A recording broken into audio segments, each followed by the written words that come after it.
Bonjour et bienvenue dans ce nouvel épisode de Bref de Plume. Aujourd'hui, je reçois Valentin. Bonjour. Bonjour Valentin. Valentin Maté, donc tu es le fondateur de la maison d'édition La Poule qui pond. Alors La Poule qui pond, hop, de toute façon, on va vous en parler tout du long. On a disséminé, cherché, petit jeu du jour, chercher tous les livres que nous avons installés dans la pièce et à disposition, en vue de caméra.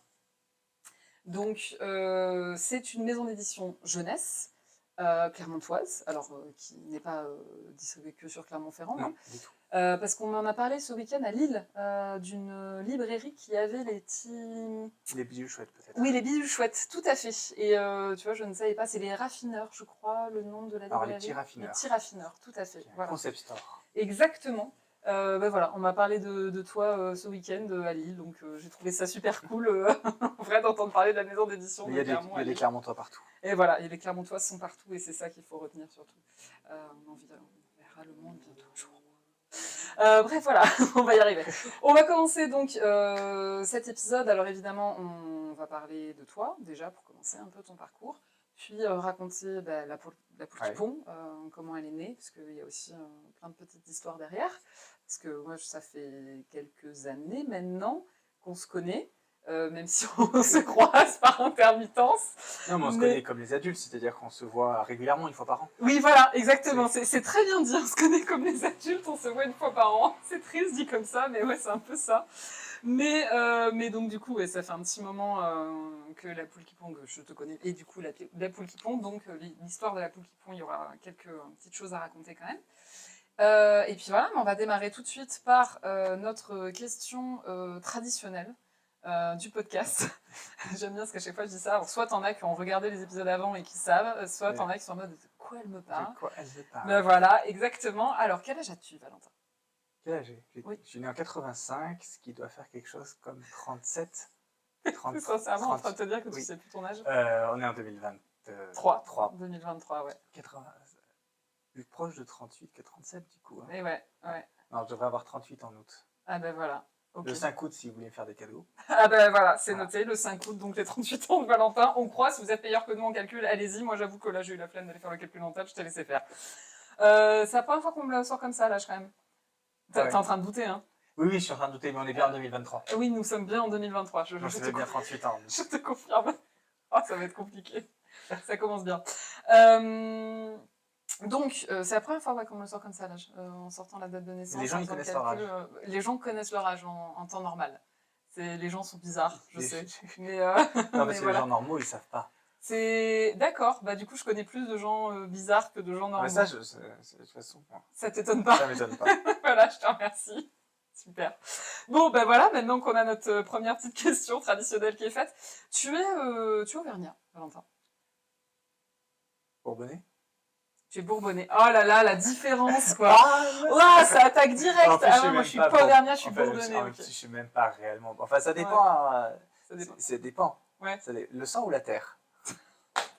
Je sais pas, le cœur? Le cœur auvergnat. Ouais, ok. La terre auvergnat, je suis né à Moulins. Ok. Donc, techniquement, auvergnat. Ouais. Mais après, mon père, il est ardéchois. Ouais. Et ma mère est nimoise. Ah oui, donc du coup... c'est pas on fait mieux comme auvergnat. Ouais, ça part un peu vers le sud quand même. Quoi. Et ma femme aime pas le fromage. Ah ouais, voilà, c'est compliqué du coup. Du coup, est-ce que réellement, je peux dire que je suis auvergnat? La question se pose. La question se pose. Ouais.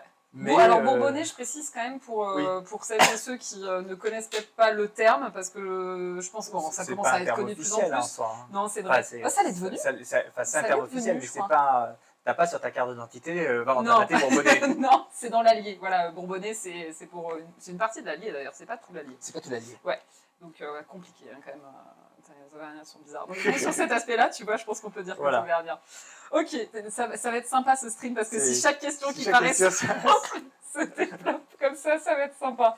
Bon, donc du coup, on va dire que tu es dans le coin depuis un bon moment. Je suis dans le coin depuis 2006. Ouais. Clermont, du coup, quand tu es dans le coin, c'est Clermont 2006. Clermont depuis... De toute façon, j'ai fait Moulins, j'ai grandi, enfin même Isère exactement, mais bon, les gens le connaissent encore moins. Hein. Moulins, après je suis allé au Puy-en-Velay pour faire mes études, donc toujours Auvergne. Et après, je suis venu à Clermont. Ok. La poule qui pond, elle est quand? 2014. Tu vois, tu connais mieux certaines dates que d'autres. Ouais. Ah ben, on connaît toujours mieux ses enfants que... C'est ça. Donc la poule qui pond 2014, donc ça va faire 10 ans, ça va fêter ses 10 ans l'année prochaine. Ça fait nos 10 ans l'année prochaine. Ouais, super. Alors, toi, déjà, on va commencer par le commencement. Toi, quel est ton parcours? Qu'est-ce qui a fait que... Est-ce que dès le départ, tu savais que tu allais devenir éditeur? Ou par quoi t'es passé? Par quelles étapes? Dès le départ, je savais que je voulais rien avoir à faire avec l'écriture, la lecture, avec la littérature et tous ces machins là où il faut mettre des mots, des phrases et surtout sur lesquels on peut faire des fautes d'orthographe. Ouais. Pourquoi tu voulais rien avoir avec ça? Parce que je suis dyslexique, parce que j'ai été mis en échec scolaire très tôt et que du coup, on n'aime pas être en échec. Non, rarement. Du coup, il y a deux façons de ne pas être en échec. Il y a s'entraîner, améliorer, réussir à passer au-delà et passer au-delà de ces difficultés, ou les contourner. Je suis beaucoup plus contourneur. Team contournage. Voilà, moi je contourne. Ouais. Je contourne beaucoup. Et du coup, j'ai contourné beaucoup pendant toute ma scolarité. Donc le français, hop, je contourne. L'anglais, hop, je contourne. Alors tu contournes comment français, l'anglais Je compense. Je compense avec les mathématiques ou la physique. D'accord, ok. Hein, ouais. Et puis tu dis, j'ai pas les bonnes notes, mais regarde là, j'en ai des fois, on contourne et on prend un mur. Hein. Je redouble ma seconde. C'était pas... C'était pas toujours la meilleure méthode. Nickel. Hein. J'ai essayé de copier sur mon voisin, mais ça marche pas toujours. J'ai triché. Hein. À 37 ans, à 38, 30, on a dit non, 37. 37, bientôt 38, 37 et demi, comme les gars. Ah voilà. C'est 37 et demi. 37 3 quarts. C'est 37 3 quarts. À 37 ans 3 quarts, on a le droit de dire qu'on a triché à l'école. C'est vrai. Non, mais c'est vrai. Et on a le droit aussi de dire qu'on a fait l'impasse sur certaines matières. Tu sais, parce que tu te souviens, au lycée, il ne faut pas faire d'impasse sur certaines matières. Non, il faut travailler toutes les matières. Ne faites pas l'impasse sur l'histoire géo. Oui, enfin, l'histoire géo, si j'y pose 4 heures, j'ai 4. Les mathématiques, si je pose 4 heures, j'ai 18. Donc, techniquement... Le calcul est vite fait. De toute façon, si je bosse pas, je peux pas avoir en dessous de 0. Donc je ne bossais pas, j'avais 2. Ouais. Alors, je tiens quand même à souligner que, par contre, pour avoir compensé avec les maths, le calcul mental, ça s'est perdu au fil des ans, non Ah, mais le calcul mental, c'est pas des mathématiques. D'accord, c'est quoi? Alors là, on peut aller sur le terrain, Agathe. Hein. Le calcul mental, c'est pas des mathématiques, c'est une gymnastique de l'esprit. Ouais. C'est ou une gymnastique de l'esprit ou de l'apprentissage par cœur. Il y a deux types de gens qui sont très forts en calcul mental. Tu vas faire du calcul mental en par cœur? C'est ceux qui savent du par cœur. Okay. C'est-à-dire qu'ils ont plein de jalons. Ceux qui connaissent leur table de multiplication déjà par cœur. Et ils ont plein de jalons et ils se raccrochent aux jalons et ils disent « Ah bah ça, je connais ce chiffre et paf ». Ou alors c'est une énorme gymnastique, mais c'est une gymnastique de l'esprit. C'est pas les mathématiques de réflexion où tu vas démontrer des théorèmes. Ok, je vois ce que tu veux dire. C'est pas, il y a c'est le jeu avec, c'est de l'algèbre, c'est le jeu avec les chiffres. En fait, je suis hyper enseignant en fait. Putain, c'est clair. Mais alors, pardon. Mais oui, carrément. Venez à notre cours magistral par Valentin Maté. À un moment donné, on va parler d'édition, promis. Mais voilà. Ok. Donc tu peux. Oui. Donc du coup, toi, à 37 ans et 3 quarts, on peut dire que tu as fait l'impasse aussi sur certaines matières, genre l'histoire géo. Si j'ai fait l'impasse sur l'histoire géo, notamment parce que je n'aimais pas mon enseignante de lycée. Les enseignants, il y a peu de chances qu'elle regarde. Écoute, ça c'est toi qui vois, ça dépend si t'as fait si t'as partagé autour de toi. De toute façon, je pense qu'elle avait compris que le courant passait pas. En général, ils s'en rendent compte quand même, les profs. Je pense qu'ils sont très lucides. Vu les appréciations qu'elle me mettait sur le bulletin, je pense que ça doit être réciproque. Voilà. Ok. Donc, tout ça pour dire qu'à un moment, j'ai mon bac. Le bac égale la liberté, machin, et je choisis une filière informatique au Puy-en-Velay. Ah oui. Vachement bien, on part dans l'informatique et je vais devenir informaticien. Ok. En plus, c'est bien parce qu'on code, on est sur ordinateur, il n'y a pas d'exception en informatique. Enfin, on te dit c'est comme ça qu'il faut coder, tu codes comme ça. Pas faire de fautes d'orthographe, voilà. Je suis pas mauvais.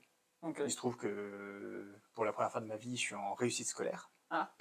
C'était plutôt agréable. Oui, bah oui, tu m'étonnes. Réussite sociale aussi. Et ça va peut-être ensemble. Si toi tu te sens bien, en tout cas, général... j'ai quitté toutes ces personnes qui m'avaient suivi depuis l'enfance et qui me mettaient l'étiquette du petit débile. Ah ouais, carrément. Et voilà, et donc tu arrives dans un nouveau milieu, et puis je suis un peu plus mature, et donc ma vie va bien. Là, à l'IUT au Puy-en-Velay, c'était vraiment très très chouette. Attends, moi ça me fait poser une question. Tu savais que tu étais dyslexique? Oui. Donc c'était établi que c'était... Ah oui. Parce que tu dis le petit débile machin, mais non, en fait, on savait que c'était pas ça. Le souci, c'est aussi que t'es dyslexique. Bon, et que t'avais envie de faire l'impasse sur des trucs. C'est bien qu'il y a des gens face à la dyslexie, il faut ça, et c'est parti, quoi. Faux, ils en ont rien à foutre, ou ils regardent pas. Ouais. Voilà. Bah, surtout que, j'allais dire à l'époque... Prends du café. Vas-y. J'allais dire à l'époque, comme si je te sens t'éveiller au fur et à mesure où tu bois, vas-y, prends du café. 37. Ouais, du haut de ces 37 ans et demi. À l'époque, qui remonte à très très loin. La dyslexie, est-ce que c'était réellement pris en compte à l'école? En même temps, je dis ça, je sais même pas si ça l'est encore réellement aujourd'hui. J'ai l'impression que c'est un peu mieux. Mais en fait, c'est la loterie. Mais comme toute la vie, ça dépend de l'enseignant sur lequel tu tombes. Ouais. Et les enseignants, ils durent une année en primaire. Donc si tu te rates sur une année. Ouais. Après, ils peuvent tomber malades, ou ils peuvent avoir des pneus crevés. Ou... Non, j'ai pas dit ça. Tu les as faciés à tes profs, toi. J'ai jamais crevé un pneu. Hein. J'en ai rêvé. Ne le faites J'en ai rêvé, mais j'ai jamais crevé un pneu. Ouais. On a le droit de dire de faire des trucs interdits sur Twitch. T'as le droit de dire de pas les faire, t'as le droit de dire que tu les as fait si tu veux, ça c'est toi qui vois, après tu gères les conséquences. Hein. J'ai le droit de dire que j'ai fumé des pétards. Alors ça c'est encore une fois, c'est toi qui vois, qui gère les conséquences derrière. C'est quoi un pétard? C'est ça. C'est en train de partir n'importe comment. Le mec, il m'invite Édition Jeunesse et il dit ouais, j'ai fumé des pétards quand j'étais à l'IUT. Lisez les livres qu'il édite, vraiment, c'est super, il va inciter vos enfants. Tout ça pour dire que j'étais quelqu'un de normal. Ouais, voilà. Je faisais la fête, je travaillais aussi. T'as eu des difficultés, t'as eu des réussites, des échecs, t'as eu de tout. IUT, machin, à la fin de l'IUT, on m'a dit, mes enseignants d'IUT, que j'étais plutôt bon, et que du coup, comme j'étais plutôt bon, il fallait que je parte dans une école d'ingénieur, qu'il y avait notamment une école d'ingénieur à Clermont-Ferrand, qu'ils étaient enseignants dans cette école, et qu'ils pouvaient appuyer, machin. Ce qui, pareil, est plutôt gratifiant pour toi, de partir d'un échec scolaire en disant fais une école d'ingénieur. Et je suis comme tout le monde, j'aime bien quand on me gratifie. Oui. Du coup, j'ai dit oui. Oui. Bon, on m'a dit remplis le dossier, tu es très bon, tu devrais remplir le dossier. Bah, j'ai fait oui, je vais remplir le dossier, et puis ça fait c'est classe, ingénieur. Ouais. Oui.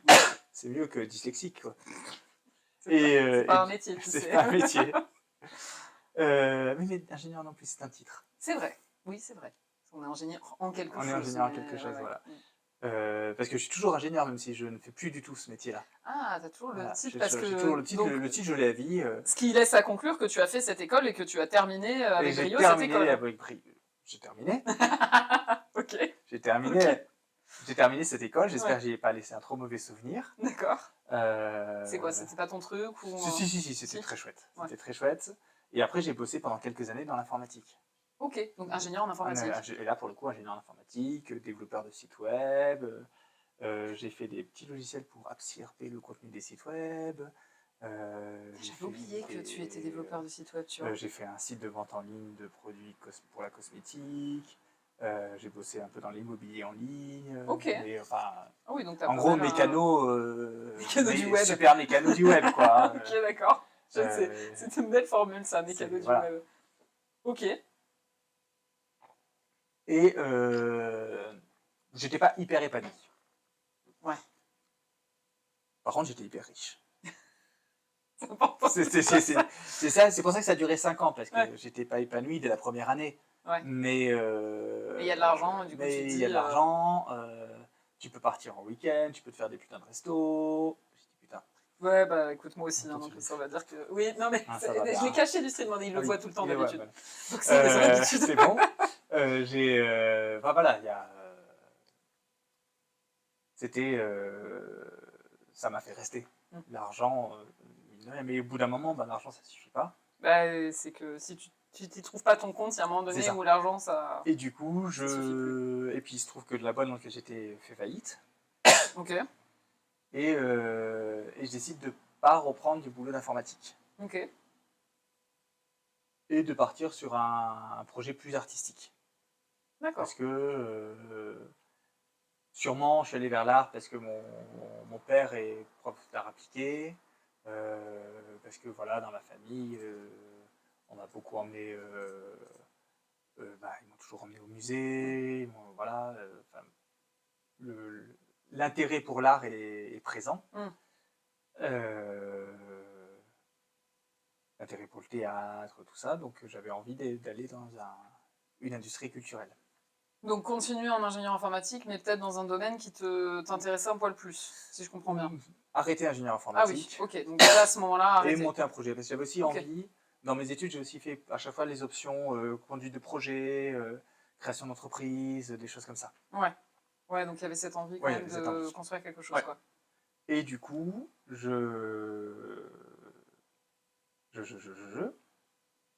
me lance et je dois choisir un projet. Donc j'ai hésité à faire un théâtre, j'ai hésité à ouvrir une galerie d'art. Ah ouais, donc on est parti...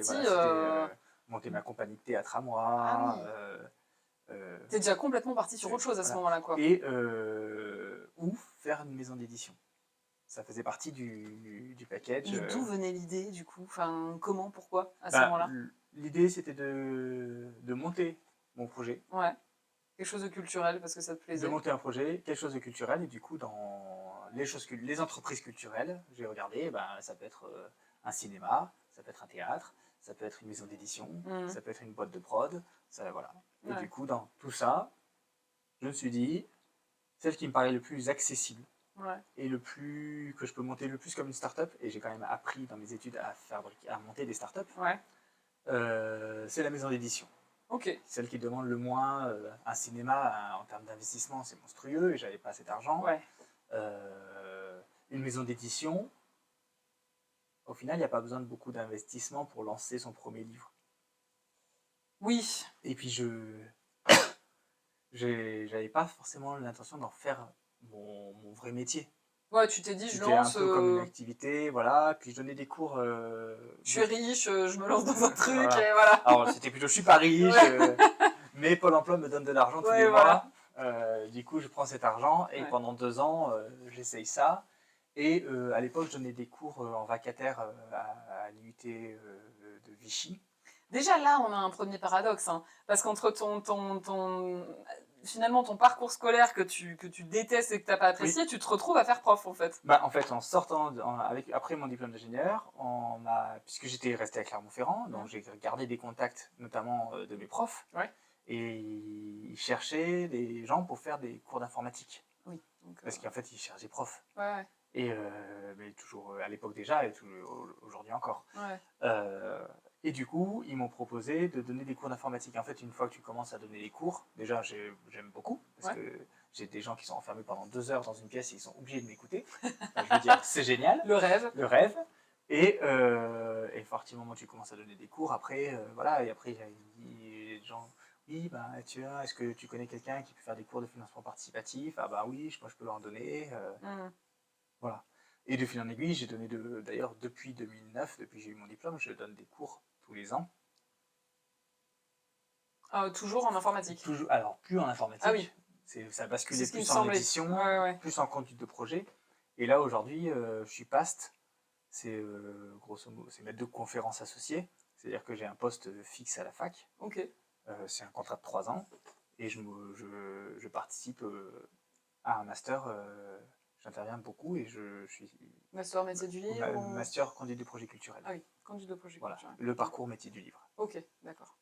Donc là, c'est génial parce que j'ai non seulement les étudiants ils sont bloqués 2 heures, mais ils sont bloqués 2 heures plein de fois dans l'année, et du coup je peux les suivre. Et surtout, c'est génial parce que je rencontre des étudiants en début de cycle de master, et je vais les suivre tout le master, et je les vois évoluer, et j'espère que je participe à une évolution dans le bon sens. Et ça, c'est très chouette. Et ça, c'est grâce à la boule qui pond. Oui, parce qu'au début, tu deviens prof grâce à tes études en informatique. Voilà, c'est ça. Et ensuite, c'est ce que tu as construit avec la boule qui pond. Puisque je suis déjà un peu prof, les gens me disent, tiens, tu peux, puisque tu... Ensuite, voilà, quand j'ai monté ma maison d'édition, j'ai continué à donner des cours d'informatique. Et à un moment, les gens ils m'ont dit, tiens, puisque tu es éditeur, on cherche quelqu'un pour donner un cours de comptabilité dans l'édition. Ah oui. Voilà. Et du coup, j'ai donné des cours de compta dans l'édition. Oui, ce qui est très concret. Petit à petit, on bascule, et finalement, jusqu'à ce qu'il y ait ce poste-là à la fac, parce que là, pour le coup, c'est un poste, c'est un mi-temps. Donc là, vraiment, c'est un volume, toi, c'est intéressant, volume horaire et volume de travail, et puis en termes d'implication, c'est différent. Ok. Je suis universitaire. suis un putain d'université. Qu'est-ce que ça te fait de te dire ça après, avec le recul? T'as envie de dire quelque chose à tes profs du primaire à voilà, dans la face. Ah oui, si, quand même. Ouais. Hein, les profs de français ou qui n'auraient jamais mis un copec sur moi. Tu l'as eu le discours de tu feras rien de ta vie? Ah bah j'ai eu le discours dire à mes parents non mais s'il a un bac pro c'est déjà bien. En plus, s'il du fait coup, une troisième techno, ce stéréotype voilà. sur le bac Ah oui, pro, au passage, la totale quoi. Ah oui, il y a tout. Ouais. Mais les cons, ils sont pas cons à moitié. Hein. C'est vrai, en général, ils y vont à fond. C'est voilà. Donc il y a un côté un peu revanche. Il y a un côté un peu aussi porte dérobée. Ouais. Mais ça, j'ai fait ça toute ma vie. Je suis rentré en école d'ingénieur. Normalement, pour entrer dans une école d'ingénieur, il faut passer par la porte concours. Oui, ça dépend. Ça peut être sur dossier, voilà. Effectivement. Et je suis rentré sur dossier. Ouais. Alors, quelques places pour les IUT. Ouais. J'ai pris quelques places pour les IUT. Normalement, pour devenir éditeur... Je veux dire aussi que tu avais un très bon dossier. Quelque part, pour y rentrer sur dossier. J'ai dit que j'étais plutôt bon. Oui. En informatique. Ouais, ok. Hein. Tu touches un peu. Autant dire que si je voulais réussir ma vie, j'aurais mieux fait de rester informaticien parce que je suis dans un domaine où je suis très bon. Ouais. Mais c'est aussi ça qui est intéressant, c'est qu'on n'est pas forcément bon dans ce qui nous plaît. Ça, c'est intéressant. C'est pas parce que tu es bon dans quelque chose que ça te plaît. Et il y a plein de gens qui s'enferment dans leur capacité. Ouais. Genre, et même des gens qui réussissent vraiment, des musiciens, c'est pas compliqué de trouver dans les interviews, les machins, des musiciens qui disent ah bah ouais, mais moi j'aurais voulu être footballeur. Ou ah bah ouais, mais moi je voulais être acteur. Ouais. Ou même, tu vois, Nino Ferré. Ferré, je crois. Ouais. Voilà. Qui chante On dirait le Sud, machin, et qui chante surtout Vous n'avez pas vu Mirza, des chansons plutôt rigolotes. Ouais. Bah, quand tu regardes une biographie de lui, il n'aimait pas ça. Ouais. Lui, il aurait voulu être chanteur sérieux, il aurait voulu des chansons qui font pleurer et tout ça, mais sauf que lui, ce qui marchait, c'est les chansons de faire le clown. Ouais. Et il l'a très mal vécu. Ah bah oui, tu m'étonnes. Voilà. Si c'est pas dans ça où il s'épanouissait. Et donc on n'est pas forcément bon dans ce qu'on aime. Dans ce qu'on aime. C'est une réflexion super intéressante, ça, en vrai, de se dire... Ouais, et je suis assez d'accord avec toi. Alors, s'il y en a qui nous écoutent et qui, justement... est-ce qu'il y a des choses que vous aimez, dans lesquelles vous savez que vous n'êtes pas forcément bon, mais que vous rêveriez de faire? Bonjour. Je ne vais pas essayer de prononcer ce pseudo, je suis désolée. C'est... Nikotos Kalakos. Ouais, voilà. Ça claque. Ça clacos. Donc oui, n'hésitez pas à nous dire effectivement s'il y a des choses qui vous plaisent et dans lesquelles vous n'êtes pas forcément bon, mais que vous aimeriez faire. Et je pense qu'on peut en trouver plein des exemples en disant pourquoi tu restes là-dedans, mais parce que je suis bon. Après, des fois... Une chose que je rêverais de faire, c'est chasseur alpin, mais j'ai pas le droit. Tu as pas le droit. Tu as pas le droit. Pourquoi? Peut-être c'est un truc militaire, chasseur alpin. Ou une question de vue aussi. Ah, peut-être. Je sais qu'il y a une question il va nous le dire. Oui, il va nous le dire, je pense. Mais à cause du problème de santé. Oui, voilà, tu vois, ça va être soit vue, soit santé. Oui, du coup, désolé pour toi, effectivement, c'est vrai que ça fait partie des choses... J'ai un pote à l'ISIMA, là, à l'école d'informatique, donc, pour devenir informaticien, mais lui, son rêve, c'était de devenir pilote d'avion de chasse. Ouais. Et en fait, il a passé tous les concours et en fait, il manquait quelques millimètres. Et c'est vrai que en fait, c'est con, hein, mais quelques millimètres, si je pense que c'est important dans un cockpit. Oui, mais j'en connaissais un aussi qui rêvait d'être pilote et lui, c'était la vue. Le problème, effectivement, c'est qu'il savait qu'au niveau de la vue, ça passerait pas. Et ouais, du coup, il y a des rêves plus compliqués que d'autres. Oui, il y a des rêves plus compliqués que d'autres, c'est sûr. Ça, je pense qu'il y a une chose de dire on peut ne pas être bon dans ce qu'on rêverait de faire et qu'on a envie de faire, et il y a une impossibilité, comme là, tu es en train d'expliquer, réelle, santé physique ou autre, qui l'empêche. Et ça, c'est vrai qu'on peut pas. Après, des fois aussi, il vaut mieux garder son rêve pour les loisirs que d'en faire son travail. Oui, c'est vrai. Ça, c'est quelque chose... on en a parlé plusieurs fois dans le podcast, mais je pense qu'on pourra y revenir aussi. Moi, plusieurs fois, je sais que j'ai déjà mentionné le piège du métier passion. Oui. Parce que c'est un vrai piège et parce qu'il ne faut pas se leurrer. Les personnes qui vous embauchent dans ces milieux-là, quand vous êtes salarié, quand vous n'êtes pas à votre compte, peuvent l'utiliser contre vous. Carrément. Voilà, en en se disant, bah, c'est votre passion, donc je vais pas te payer ce qu'il faut, ou je vais te faire passer tous les trucs comme ça, en disant ça va passer. Ouais, mais moi j'ai déjà eu un patron dont, quand tu lui disais, mais attends, tu me rajoutes d'émission, elle est où l'augmentation derrière? Parce que là, ma fiche de poste n'est plus la même. Ah oui, mais le métier il évolue, et puis c'est une passion. Oui, Et mais ça, non, les passions, c'est pour les loisirs. et voilà. Donc, il faut faire attention à ça, ou alors vraiment réussir à pas forcément s'en dégoûter, ou à faire, parce que effectivement, de faire de ta passion un métier, ou de son rêve un métier, c'est top et c'est super. Et il faut trouver le moyen de garder ce plaisir-là, en tout cas, de réussir à garder ça.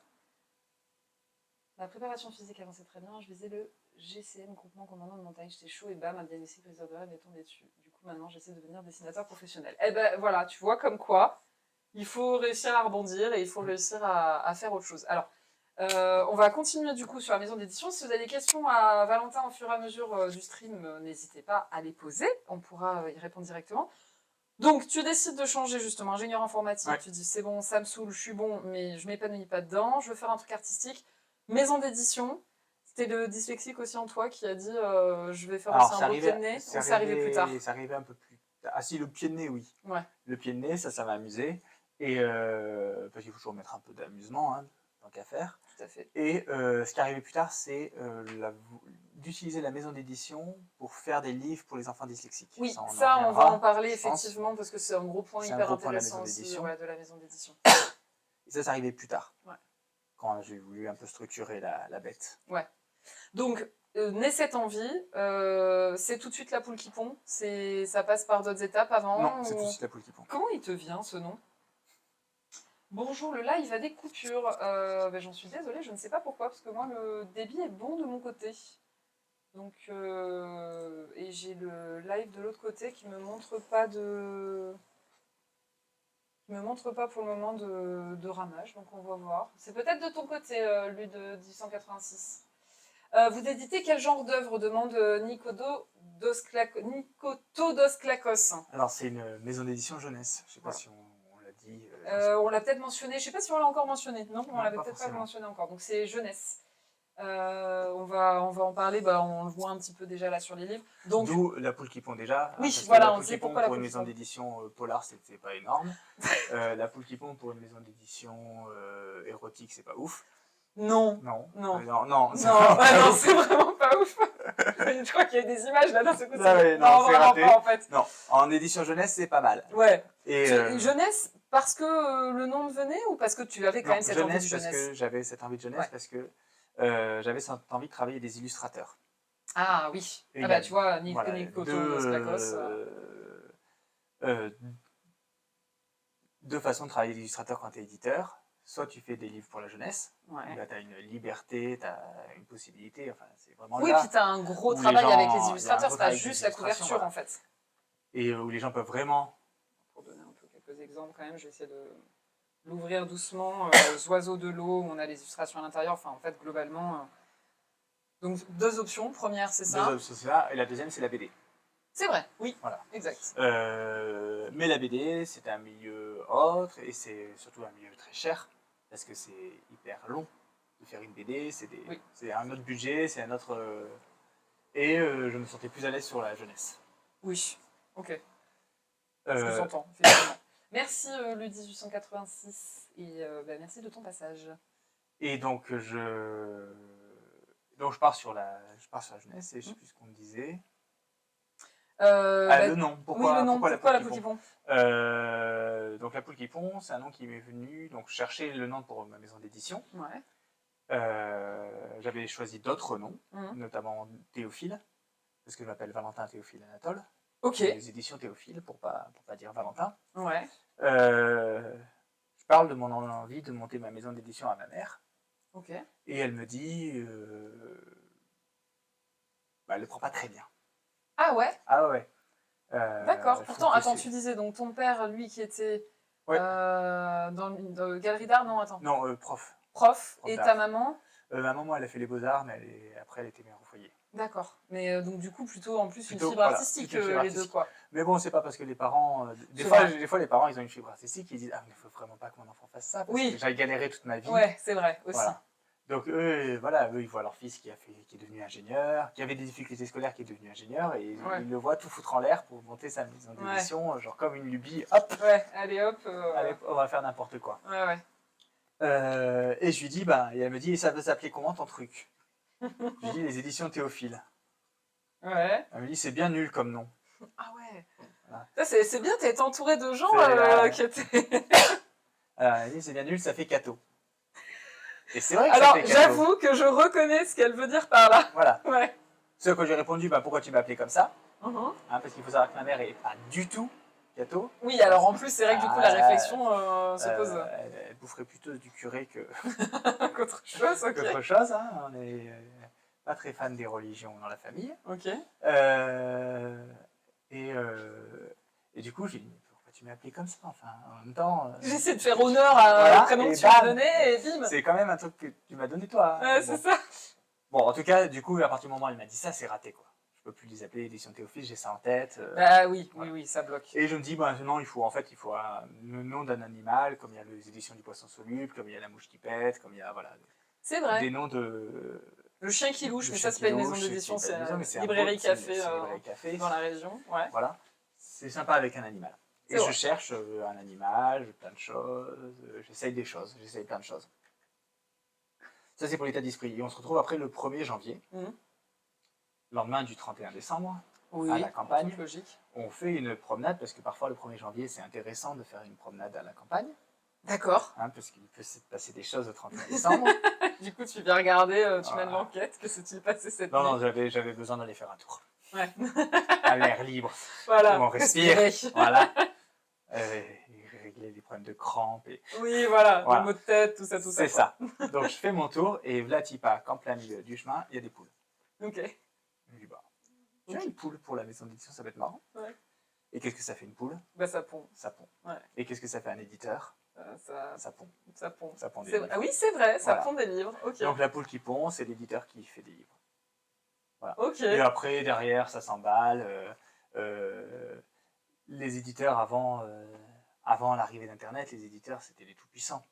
Puisque c'est eux qui éditaient les dictionnaires, c'est eux qui éditaient le quid, c'est eux qui éditaient tout le savoir était détenu par les éditeurs. Donc c'était un peu les dinosaures. Aujourd'hui, la poule, c'est l'ancêtre des dinosaures. Les éditeurs d'aujourd'hui, on est un peu les ancêtres des dinosaures d'hier. Tu vois, c'est beau. Il y a quand même toute une poésie derrière. Ça arrive après. Ouais, parce que c'était la gueule de bois, la poule sur la route. Un mec qui a la gueule de bois avec une poule qui est sur la route. C'est ça. C'est vrai que ça fait et après, c'est vrai qu'il y a le côté la poule, la comptine pour enfants, la poule sur un mur, machin.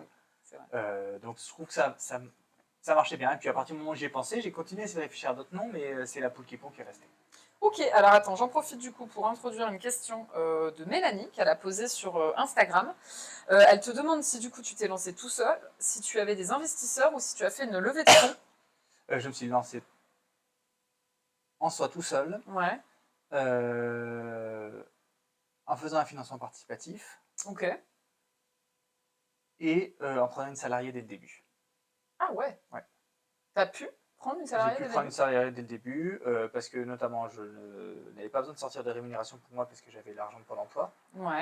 Et que ça ne me demandait pas grand chose puisque c'était un CESU, je crois que ça s'appelait, ou un contrat aidé de sortie du chômage. D'accord.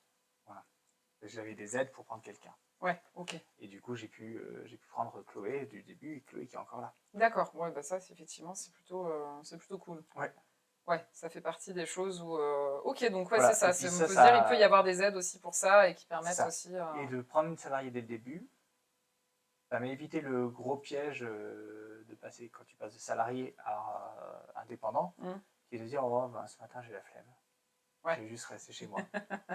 Non, tu ne peux pas juste rester chez toi parce que en fait, il faut se battre pour trouver de l'argent pour payer le salaire. Et puis, il y a quelqu'un qui t'attend. Tu as une motivation supplémentaire. Et puis, je veux pas se dire si Chloé est toujours là aujourd'hui, c'est aussi qu'elle aussi le projet, finalement. Et puis, voilà, c'est aussi que ça lui plaît et tout. Donc, c'est aussi plutôt une réussite de se dire que ta première salariée est toujours là aujourd'hui. C'est ça. Ah bah oui. On a une question de Jean-Victor également, qui demande comment est le café noisette. Eh ben, il est très chouette, son café noisette. Il est très chouette. Jean-Victor aime bien poser des petites questions. Donc voilà, pour celles et ceux qui ne voient pas, nous avons une superbe cafetière à piston que Valentin est en train de vider à lui tout seul. Parce que je ne bois pas de café, ou très peu. Et c'est un café noisette, donc il est bon. Du coup, alors c'est un café à la noisette, et pas un café noisette. Ah, c'est quoi la différence? Écoute, je vais mettre de conf. Vas-y. Alors le café noisette, ouais. Enfin, pas je me plante. Hein. Ouais, fais gaffe. C'est un café avec une petite quantité de lait dedans. Une noisette de lait. Ah ouais? Il n'y a pas de noisette dedans en fait? Et il n'y a pas de noisette dedans. C'est nul. C'est la vie. C'est nul. Ah, le cheat quoi. Tu penses que tu prends un truc qui a de la noisette dedans et pas du tout. Et oui. Bon bah entre un café noisette et un café à la noisette, du coup, c'est quoi le mieux? Lui, il est très très bon. Ah bah voilà. Le café à la noisette. Voilà. Le vrai quoi. Il est très très bon. Nous on vend pas du, tu vois, voilà. On vend pas. J'ai mis un peu de lait d'épeautre. Oui voilà. Pour tout dire. Voilà. Ça. C'est un café noisette à la noisette. C'est oui. Et en plus c'est pas le lait d'épeautre noisette parce que j'avais un lait d'épeautre noisette. Non, ça fait trop. Ouais ça. C'est noisette au cube. C'est l'overkill là. Ouais, on est d'accord. Bon, donc du coup, on en revient. Donc, tu t'es lancé tout seul. Tu as eu des aides qui t'ont permis de prendre une salariée depuis le début. Donc, la poule qui pond, aujourd'hui, entre son évolution, enfin son évolution, pardon, entre sa création en 2014 et aujourd'hui, finalement, quelle évolution? Est-ce que dès le début, tu as une direction que tu as suivie? Est-ce qu'il y a eu des... Non, on a essayé des choses, il y a des choses qui ont marché, il y a des choses qui ont moins bien marché, il y a des livres qui ont très bien marché, il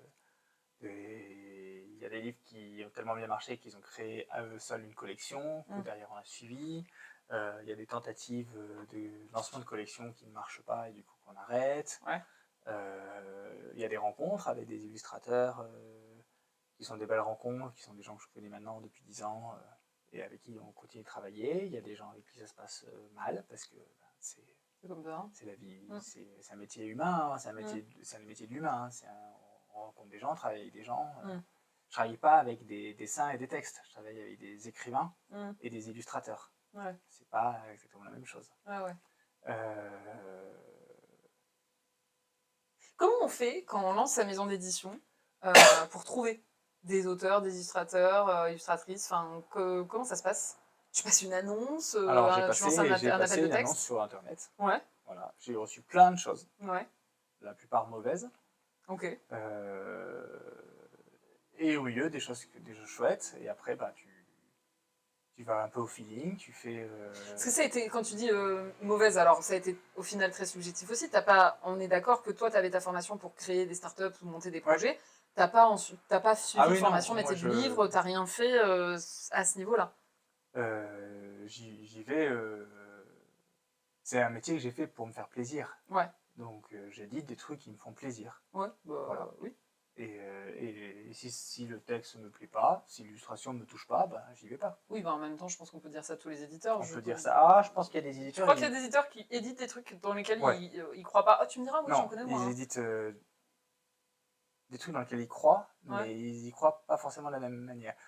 Et tu peux y croire en termes artistiques, parce que tu penses que c'est un livre qui mérite d'exister, parce qu'il y a une patte artistique, parce qu'il y a un travail particulier, parce que ce que ça raconte, c'est important d'avoir des livres qui racontent ça. Ou tu peux y croire parce que, ah bah oui, ce livre à paillettes, ça va bien marcher, on va en vendre des tas, c'est de la merde, mais on va en vendre des tas. Il y a forcément des gens qui, objectivement, mettent sur le marché des livres, auxquels ils ne croient pas en termes d'objets artistiques, auxquels ils croient juste en objet de commercialisation, mais c'est pareil avec tout. En même temps, je pense que tu prends tous les livres, tu vends des noms aujourd'hui plus que des textes. Les mecs qui importent, ils ne disent pas que c'est le texte qui va vendre. Hein. Les mecs qui importent des jouets de merde de l'autre bout du monde, ils les importent pas pour la qualité du jouet et pour. Parce qu'ils se disent ça va marcher. J'espère qu'ils sont objectifs sur ce qu'ils importent. Ils savent qu'ils vendent de la merde. Bon, moi, j'ai déjà entendu un éditeur dire j'ai édité celui-là, mais c'était plus pour lui faire plaisir qu'autre chose, parce que bon. Oui, après voilà. C'est triste. Beaucoup en tant que triste, en entendant ça, tu te dis, voilà, j'étais triste pour l'auteur. Ouais. Mais ouais.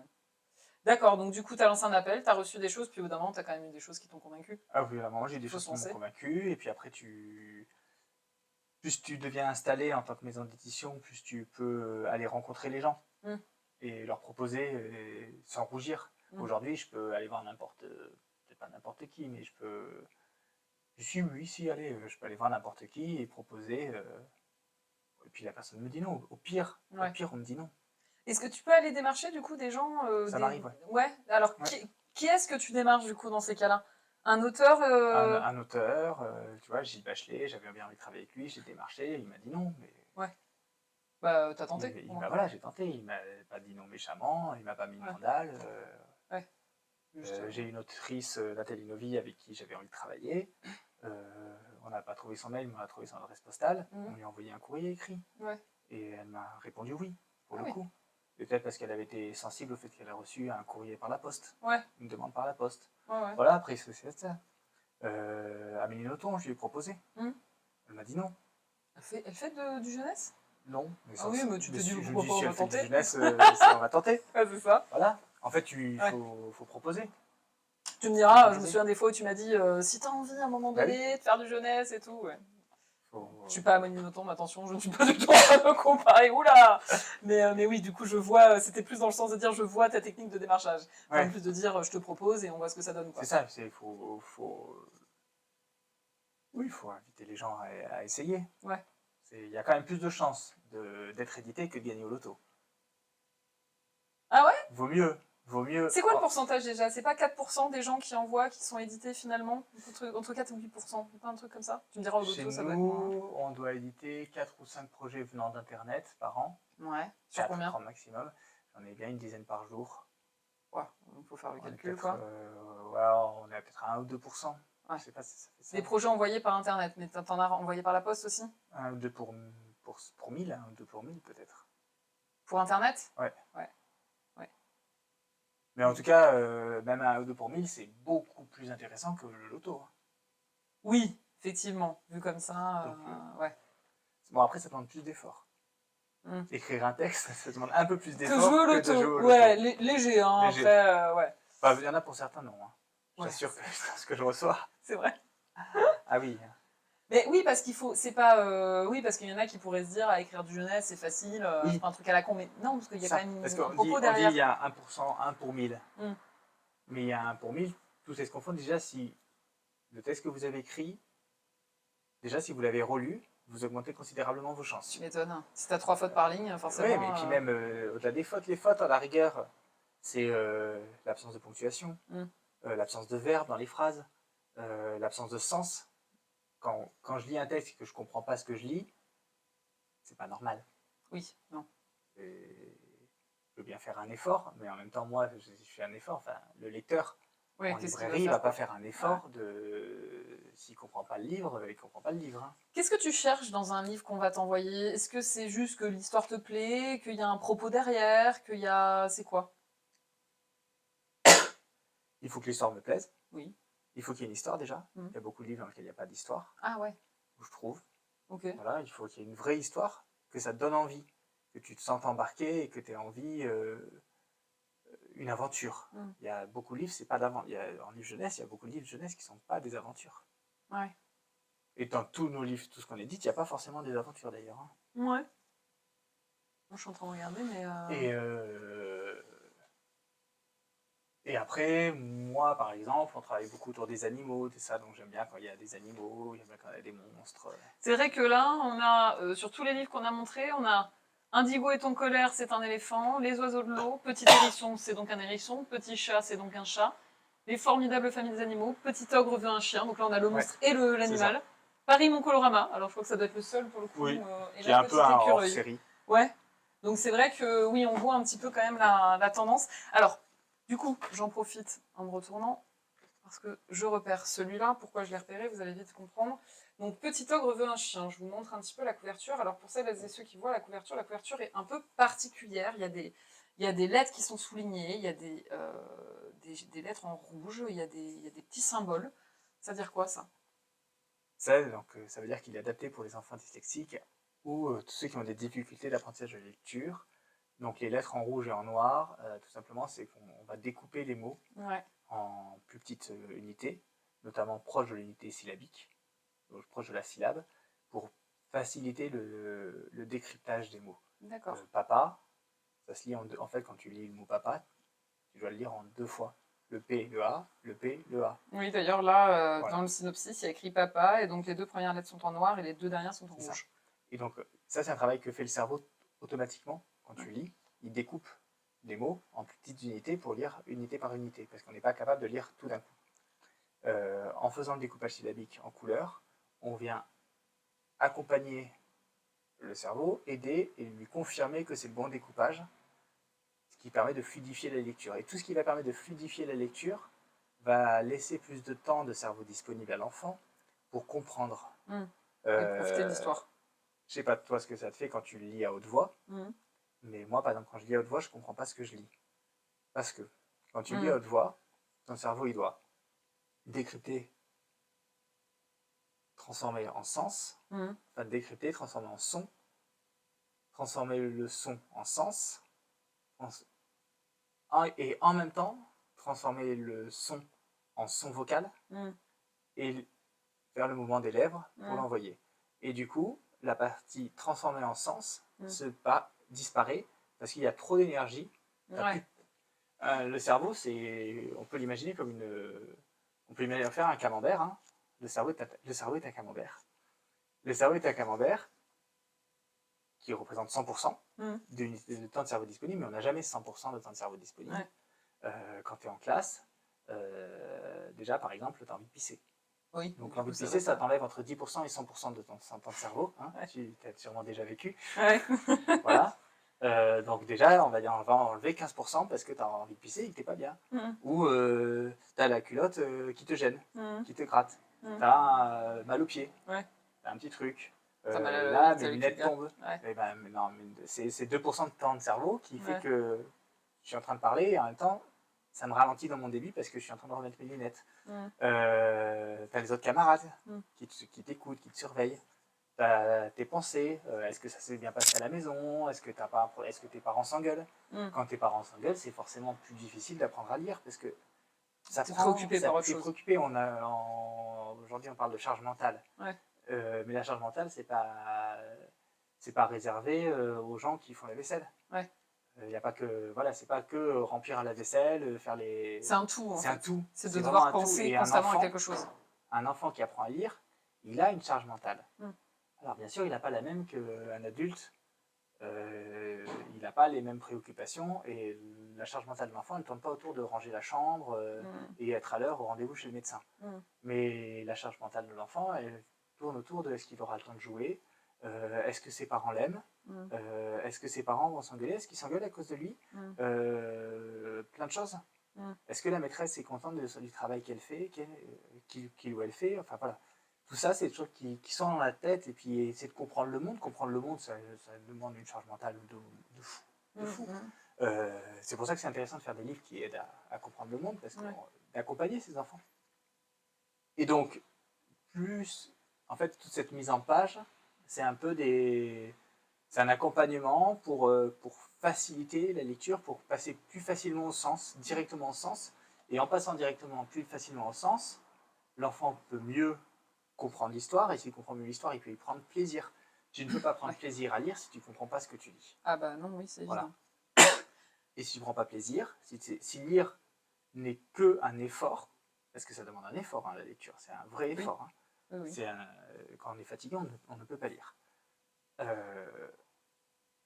Ça demande un effort. Si lire, l'effort que ça demande n'apporte aucun plaisir, c'est-à-dire aucune histoire, ce qui donne une satisfaction, d'où l'importance aussi de mettre des bonnes histoires, d'où l'importance de refuser la plupart des histoires qu'on reçoit pour n'éditer que celles qui sont vraiment pertinentes, qui sont un bonbon en fait. Il faut que ce soit un bonbon. Une bonne histoire, c'est un bonbon.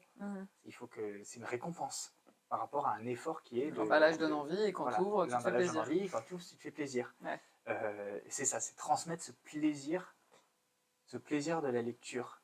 Et pas parce que c'est important de savoir lire, pas parce que ça fera des enfants plus forts dans la compétition internationale pour conquérir le monde. Non. Juste pour le plaisir. C'est important de savoir lire parce que c'est, à mon sens, une des façons par lesquelles on peut accéder à du plaisir dans la vie.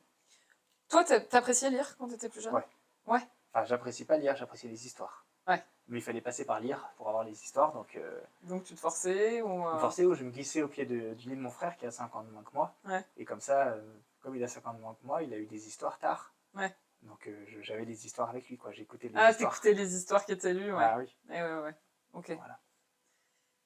D'où c'est venu? Alors, tu nous as expliqué un peu du coup comment ça fonctionne. Alors, la méthode, ça s'appelle la syllabation. La syllabation. Voilà, je lisais là à l'ouverture du livre.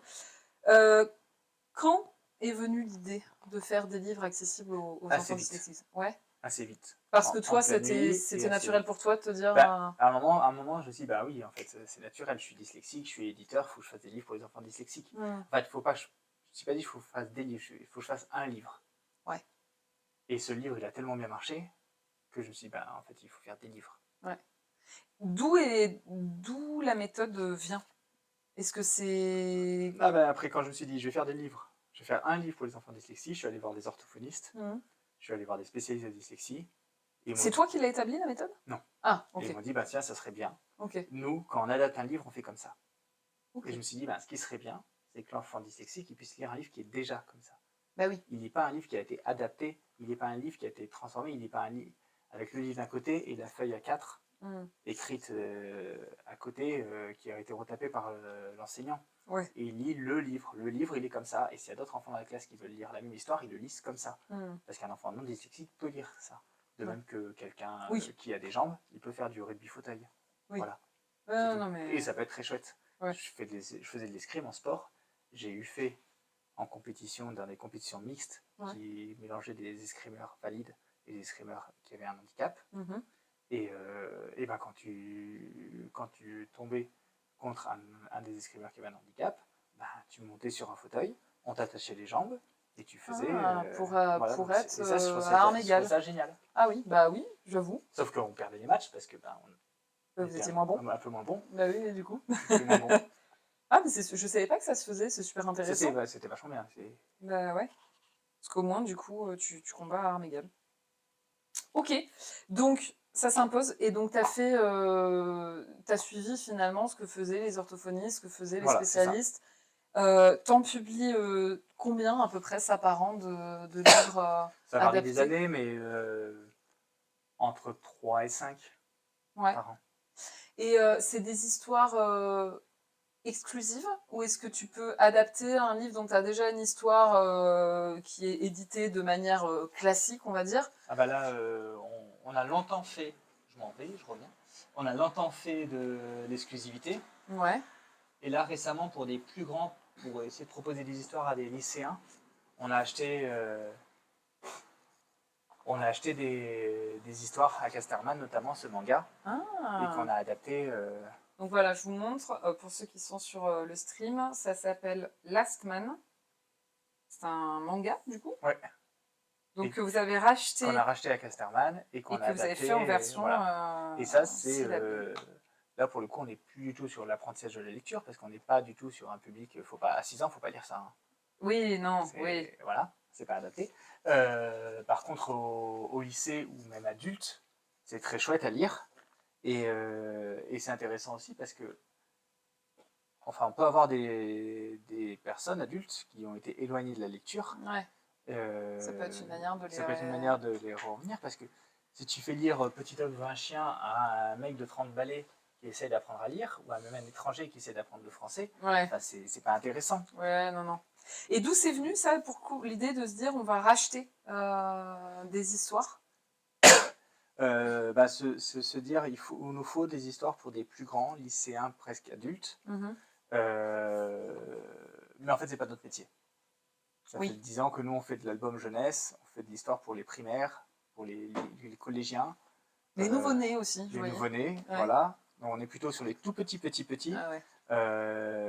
On s'est dit, autant aller voir des éditeurs dont c'est le métier de faire des histoires pour des plus grands. Et aussi, par exemple sur Last Man, d'acheter un manga qui a été lu aussi par une génération. Et qui, potentiellement, le lycéen, ses camarades pour le coup, là, c'est intéressant que les camarades puissent le lire aussi. Et pour le coup, ils ne vont pas le lire dans cette version, ils vont le lire dans la version de Casterman. Et comme ça, ils puissent échanger. Ouais. Parce que l'intérêt de la lecture, c'est aussi un intérêt d'échange social, en fait. Ouais, oui. De partager, de discuter de ce qu'on a lu, etc. quoi. Donc c'est vrai qu'aujourd'hui, sur la collection Syllabé, on va de l'album qui est accessible dès la fin de ma maternelle jusqu'au lycée, avec des romans première lecture, des gros romans. On a édité un énorme roman de plusieurs centaines de pages. Ok. Là, vous publiez, la Poule qui Pond publie combien de livres par an? Là, on fait une vingtaine. Une vingtaine? Ouais. Donc c'est déjà plutôt un bon score. C'est pas mal, ouais. Tu as démarré avec une employée, aujourd'hui vous êtes combien? Aujourd'hui, j'ai 3 employés. Temps plein? À temps plein. Ouais. Et toi, tu te payes un salaire? En ce moment, non. Ouais. En ce moment, non, parce qu'en ce moment, c'est difficile. Ouais. À cause de l'augmentation de matières premières? À cause de l'augmentation de la matière première, à cause de la guerre en Ukraine, qui perturbe complètement le marché, parce qu'il y avait des gros imprimeurs en Ukraine. Et du coup, ça secoue tout le marché, notamment les livres, ces livres-là, en tout carton. Ah oui. Qui sont beaucoup imprimés en Europe de l'Est. Ouais. Pologne, Ukraine et tout ça. Et le fait qu'il y ait Unisoft, qui est un imprimeur qui était à Kharkiv, qui se fasse bombarder, ça a complètement chamboulé. La pénurie de carton, c'était très compliqué. Et puis le coût général, le coût de la vie qui fait que on est bien obligé de se faire suivre les salaires. Faire suivre les salaires, ça veut dire que je réduis les marges aussi. Et je peux pas spécialement augmenter à un moment un livre s'il est à 10 €, je peux pas trop le passer à 12, quoi. Oui, c'est compliqué. À un moment, il y a aussi un prix. J'ai conscience que acheter du livre c'est cher. Enfin, moi je suis lecteur. Ouais. Je préfère aller en bibliothèque parce que j'ai arrêté, moi personnellement, j'ai arrêté d'acheter des livres. Faut pas le dire. Faut pas le dire parce qu'il faut acheter des livres neufs pour que les éditeurs puissent payer leurs salariés. Mais moi personnellement, j'ai arrêté d'acheter du livre neuf. Ça, c'est pas possible. J'ai piqué chez mes copains, quoi. Moi, alors bon, j'achète de moins en moins de livres parce que de toute façon, je prends pas le temps de les lire. Mais j'ai arrêté aussi d'acheter les sagas parce que moi, qui suis très fan de fantasy, etc. T'as énormément. Alors, pour n'en citer qu'un, l'épée de la vérité, par exemple, on m'en avait parlé. Il faut que tu lises, machin. J'ai fait le premier, j'ai fait le deuxième, j'ai vu qu'il y en avait 14, j'ai dit non, c'est pas possible. Et c'est la raison pour laquelle aussi je suis moins fan de BD. J'aime bien les BD, mais c'est un trop gros budget, je trouve. Je suis allé en librairie BD, l'autre jour, je voulais acheter une BD. Et ce que j'ai dit au libraire, j'ai dit par contre, tu me mets pas un truc en 1000 tomes. C'est un tome, un one shot. Y a pas, je veux acheter une BD, la commencer, la finir. Et pas acheter une BD, se retrouver bloqué pendant 15 BD. C'est ça. Parce que 15 fois 18 €. Ah ouais, non, mais ça monte, hein, on est d'accord. Bon, moi j'ai la technique, c'est que c'est les potes libraires en librairie de BD qui m'offrent la suite. Voilà. Donc pour les gens qui ont des potes libraires, vous pouvez continuer à acheter des choses. C'est ça. Voilà, pour les autres, aller en bibliothèque. Non, en vrai. Ouais, non, c'est compliqué. Par exemple, ce livre-là, si on parlait des livres cartons, donc pour ceux qui nous écouteront juste et qui ne liront pas, donc je prends Petit Hérisson qui fait partie de la collection, donc on a Petit Écureuil, Petit Chat, Petit Hérisson, j'imagine qu'il y en a d'autres aussi. Oui. Donc c'est des livres qui sont entièrement carton. Des livres pour quel âge ça? Ça c'est de la naissance. Ouais, hein. Donc il raconte l'histoire du Petit Hérisson. Ah mais choupissonne, j'ai appris, est-ce que vous savez ce que veut dire le mot choupisson? Je vais peut-être pas vous laisser le temps de répondre, mais moi j'ai appris récemment. Mais moi aussi. En faisant ces livres. Oui, moi c'était pas en lisant ce livre, mais Choupisson, c'est le bébé hérisson. Voilà, vous aurez au moins appris au moins ça. Alors, c'est vraiment un mec qui travaille sur les hérissons, qui dit, tiens, il y a un problème dans la langue française, il n'y a pas de nom pour le bébé hérisson. Ah ouais. Et il fait la contraction entre choupinou et hérisson. C'est vrai? Ça fait choupisson. Non, c'est sérieux? C'est vraiment la raison. C'est énorme. Ça s'appelle choupisson parce que c'est trop choupi.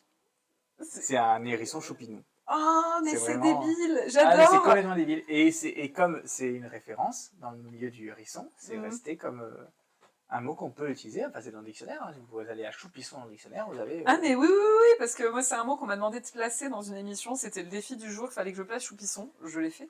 Mais c'est... Voilà. Oui, d'accord, donc je savais pas la petite histoire derrière. Choupinou et... ok, c'est pas du tout la question que j'allais te poser, mais voilà, au moins on a eu la petite fun fact du jour. Mais comme dit Sarkozy, c'est pas votre question, mais c'est ma réponse. Est-ce qu'on a envie de citer Sarkozy aujourd'hui? Non, c'était peut-être mon défi, citer Sarkozy. Mon défi de citer Sarkozy, merci. Merci Valentin. Alors, par rapport...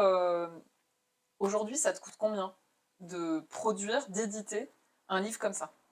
En full carton, tout ça, avec des illustrations, etc.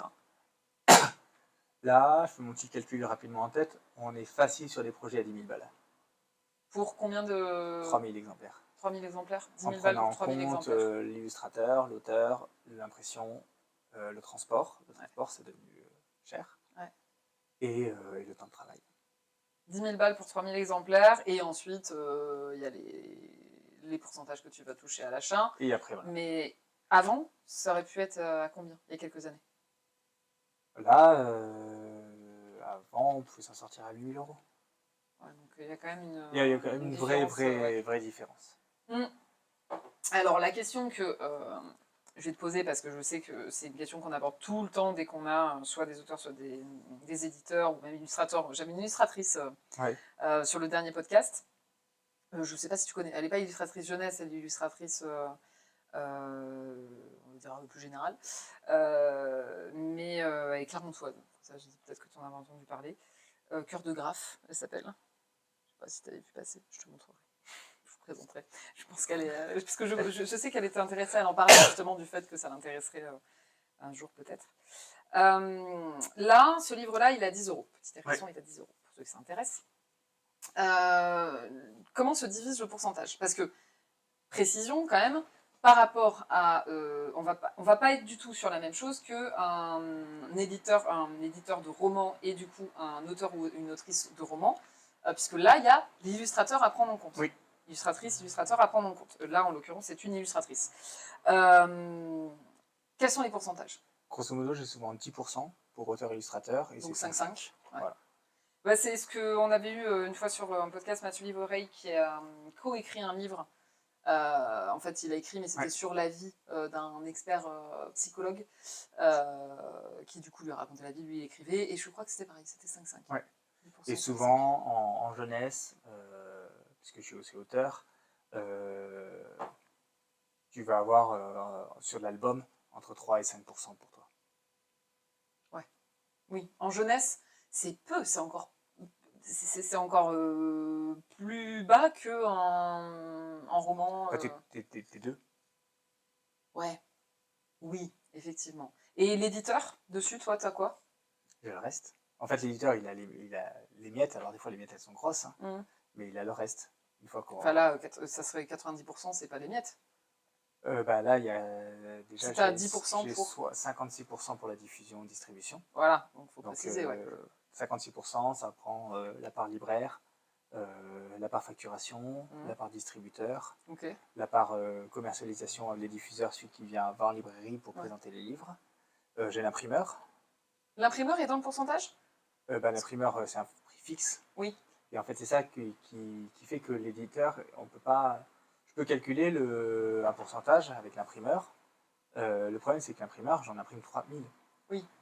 Si j'en imprime 3000, à 1 euro le livre. On va dire 2 euros, parce qu'on est plus près de 2 euros que d'1 euro. Si je fais 3000 livres à 2 euros l'unité, j'en ai pour 6000 euros d'impression. Si j'en vends 3000, je suis bien à 2 euros par livre, 20%. Si j'en vends que 1500. C'est à plus. Oui, d'accord. Du coup, c'est pas réellement qu'il y a un pourcentage à l'imprimeur, mais que les 1500 sont détruits, je suis à 4%. Et au final, si je suis à 4%, à 4 euros, je suis à 40% du prix. Et là, ça mange ma marge. Ouais. On essaye de viser pour être à 20% sur l'éditeur. Ouais. De ne pas avoir de perte plus que ça. Alors oui, je te demandais le coût du projet, mais donc là, aujourd'hui, ça coûte combien d'imprimer? Ça te revient au livre, 2 euros, ce que tu disais? Ouais, on approchait 2 euros. Et avant, c'était quoi? On approchait les 1,50 €. Ouais, donc petit écart. Petit écart, mais petit écart fois 3000. Petit écart quand même, ouais, voilà, c'est ça. C'est-à-dire que 50 centimes fois 3000, ça fait 1500 €. Ouais. Oui, 1500 € sur 20 projets, c'est un SMIC. T'imprimes pas en France? Je sais plus si tu avais des imprimeurs en France. J'ai un peu imprimé en France. Ouais. C'est une question de coût, j'imagine. C'est pas forcément une question de coût, parce en tout cas entre la France, l'Espagne, l'Italie, l'Allemagne, la Belgique, c'est pas une question de coût. C'est une question de relation. Ouais. De comment tu t'entends avec les commerciaux, qui de toute façon sont tous français. Ouais. Le marché d'édition français est tellement gros, et tellement important. En France, on aime le bouquin. Ouais. En France, on achète des livres aux enfants, on a envie que nos enfants sachent lire parce que ça les rend intelligents, etc. Même les gens qui n'aiment pas les livres achètent des livres à leurs enfants. C'est vraiment très très ancré. Donc en France, on a un gros marché d'édition. Du coup, les commerciaux, c'est rigolo, hein, l'imprimeur polonais, il a un commercial, il est français. Ouais, il prévoit vraiment des commerciaux pour le marché français, quoi. Oui. Ouais. Ok. Oui, donc du coup, c'est plus une question de relationnel. C'est une question de relationnel. Ouais. Et après, c'est aussi... Pour eux, ils arrivent à faire des prix. C'est une question de machine. Qui a les bonnes machines? Parce que c'est surtout des machines qui font les livres. Oui, bah oui. Oui, après, il y a aussi la qualité, le choix de la qualité du papier, etc. Qui aussi, les imprimeurs, voilà. Il y en a qui sont... Après, des fabricants de papier, il y en a ils sont en Pologne. Ouais. Donc aussi, si tu imprimes en Pologne, tu imprimes près du fabricant de papier. Ouais. Donc, en termes de coût carbone, au final, c'est plus intéressant. C'est mieux, en tout cas, que d'aller imprimer. Ce qu'il faut pas, c'est... ce qu'il faut éviter, c'est d'imprimer en Chine avec un papier qui vient de Pologne, et qui repart, et machin, et tu fais... un bilan carbone catastrophique. Voilà. Ouais, ok. D'accord. Tout ça, c'était des notions que tu avais au moment où tu as ouvert la maison d'édition? Du tout. Ouais. Quelle était la plus grosse surprise? Je sais pas si on peut le formuler comme ça, mais tu vois ce que je veux dire? Le truc auquel vraiment tu t'attendais pas, que ça se passe comme ça, ou la plus grosse difficulté aussi que tu eu à faire face dans ta maison d'édition. Alors la plus grosse difficulté, c'est en ce moment. Ouais. C'est un problème de trésorerie flagrant. D'ailleurs, on a essayé de lancer sur le site internet des packs soutien. Ouais. Donc les gens, en gros, on vend des anciens livres, des livres édités il y a longtemps, qui ont 10 ans, quoi, au début de la maison d'édition, qu'on a arrêté de commercialiser en librairie. Ouais. Du coup, on sort de la loi sur le prix unique du livre, et du coup, on peut les vendre à rabais. Ouais. Et donc, on fait des packs 30 € les 7 livres. Et cet argent-là, ça évite de les mettre au pilon. Ça évite de les mettre au pilon, et ça devrait nous aider à sortir la tête de l'eau et à refaire de la trésorerie pour faire des nouveaux livres, parce qu'en fait, on n'a plus de trésorerie. C'est que les gens achètent plus de livres? Parce qu'au-delà du fait que les coûts ont augmenté... C'est que les gens achètent moins de livres. Les gens achètent moins de livres, c'est qu'au final, on est dans la fin du Covid. Mais pendant le Covid, on avait toutes les aides. Aujourd'hui, les aides, elles disparaissent. Et c'est là, maintenant, qu'on sent les difficultés du Covid. C'est les difficultés... On est dans une crise économique. Je veux dire, quand tu vois toutes les grosses sociétés, Burton, machin, je sais pas si c'est Burton qui va faire faillite là. J'ai encore entendu hier qu'une entreprise de prêt-à-porter faisait faillite. Toutes ces grosses boîtes, tu vois les difficultés de casino, les difficultés... Ouais. En fait, c'est pas illogique que des petites boîtes comme la nôtre soient aussi en difficulté. Quand tu as des gros groupes qui sont pourtant bien installés, sont en difficulté énorme. Ouais. Et ça va peut-être être ça la surprise. Aussi, la plus grosse surprise, c'est que j'ai monté une maison d'édition avec dans la tête que j'allais devenir éditeur, que j'allais faire du livre et tout ça. Alors c'est vrai que je suis éditeur, je fais des livres, je travaille avec des illustrateurs et tout ça, mais je suis aussi devenu chef d'entreprise. Ouais. Et par exemple, jamais j'aurais pensé que la géopolitique pouvait avoir un impact sur mon activité. Ouais. Jamais, jusqu'au jour où Poutine a bombardé mon imprimeur. Ouais. C'est-à-dire que du carton, j'en avais, mais sauf qu'il était à Kharkiv. Je pensais pas en fait que l'actualité, l'histoire, allait avoir un impact sur directement. Et genre, je pensais pas qu'on serait aussi dépendant. Je pensais que je pourrais faire ma petite vie tranquille comme ça, ma petite activité de mon côté. Et en fait, je me retrouve à à m'inscrire à des newsletters pour avoir des informations sur l'évolution du cours du pétrole. Parce que je sais que si le pétrole baisse, l'essence va baisser. Si l'essence va baisser, les coûts de transport, les transporteurs vont baisser. Enfin voilà, c'est tout ça un truc qui est un peu malheureux, tu vois. Tu as envie de faire ta petite vie de ton côté et tu te rends compte que c'est pas possible. Et après, c'est pas possible parce que j'ai 3 salariés, parce qu'il faut que l'activité tourne, il faut que j'arrive à sortir, faut que je sorte un peu de marge financière. Pour, Oui, parce qu'en plus, il faut quand même souligner que tu as une librairie. La Poule qui Pond a une librairie. Une petite boutique à Clermont-Ferrand. Alors, c'est pas le seul endroit où les livres sont en vente, c'est ce qu'on disait. C'est pour ça aussi que tu es distributeur, du coup, dans le coup du livre. Donc, ce qui explique aussi des salariés, parce que tu en as qui sont sur la boutique. Dès le départ, tu l'avais créée, cette boutique ? Non, elle est arrivée 2 ans, je crois, après la création. Pourquoi ce choix ? À la base, on était chez moi. J'avais l'habitude de dire qu'avant, j'avais une buanderie et après, j'avais une maison d'édition. Voilà. Et, mais au bout d'un moment, ça le faisait plus chez moi parce qu'en plus, j'avais une salariée, donc ça veut dire qu'elle devait venir chez moi tous les matins. Moi, j'ai rencontré Julie, qui après est devenue ma femme. Mais il y avait un côté... Chérie, tu viens dormir à la maison. Bon, par contre, à 9h, tu te casses parce qu'il y a les salariés qui arrivent. C'est un peu bizarre, quoi. Donc, c'était bien pour tout le monde de réorganiser. Du coup, j'ai cherché à louer des bureaux. Et au final, comme on n'est pas bien riche, on a loué le pas cher. Et en fait, le pas cher, à Clermont-Ferrand en tout cas, c'est une boutique parce que des bureaux avec fenêtres, espace agréable et tout ça, ça coûte des sous. Une boutique avec juste une vitrine tout en fond, tu as déjà venu. Voilà, la partie bureau, c'est une cave, quoi. La partie bureau, c'est la cave. Et donc, j'ai loué cette boutique et je me suis dit, quitte à avoir une boutique. Qui est bien placée en plus, parce qu'elle est en centre-ville de Clermont. Ah, c'est ça. En plus, elle va être juste en face, il y a une librairie d'imaginaire. Mais oui, c'est vrai, elle est passée sur le podcast, Olivia, Et du coup... C'est vrai que vous allez être vraiment en face. Ça c'est très chouette. Je me suis dit, quitte à avoir un pas de porte et avoir une vitrine, autant l'utiliser. Et donc, on a fait une petite boutique là, et la petite boutique a un peu grossi, et c'est devenu une vraie boutique, et depuis, j'ai des bureaux ailleurs. Oui, ce que j'allais dire, au final, parce que je me souviens quand tu cherchais des bureaux à un moment donné, au final, tu as des bureaux ailleurs. Là, j'ai des bureaux ailleurs, Ouais, donc, et puis c'est vrai que, bon, ça c'était peut-être anecdotique, mais quand tu vends le livre à la librairie, du coup, tu as aussi la part libraire plus éditeur. Donc, c'est aussi un peu plus intéressant pour toi. Après, on le disait, au final, tu es distribué, on en parlait au tout début, mais tu es à Lille, ça on le sait. Donc, du coup, on peut retrouver certaines collections dans toute la francophonie. Dans toute la France. Dans toute la francophonie. Donc, France, Suisse, Belgique, Canada, tous les pays francophones d'Afrique. Ça fonctionne bien, tu sais, si ça fonctionne bien ou pas? Au Canada, ça fonctionne bien. Ah ouais? Ah bah écoute... c'est rigolo. Ouais, c'est rigolo parce que des fois, j'ai des copains, puisque j'ai gardé des copains qui, eux, sont restés ingénieurs informaticiens, donc qui, eux, ont de la thune. Donc, qui dit j'ai de la thune, dit je fais des voyages en avion et je pollue la planète.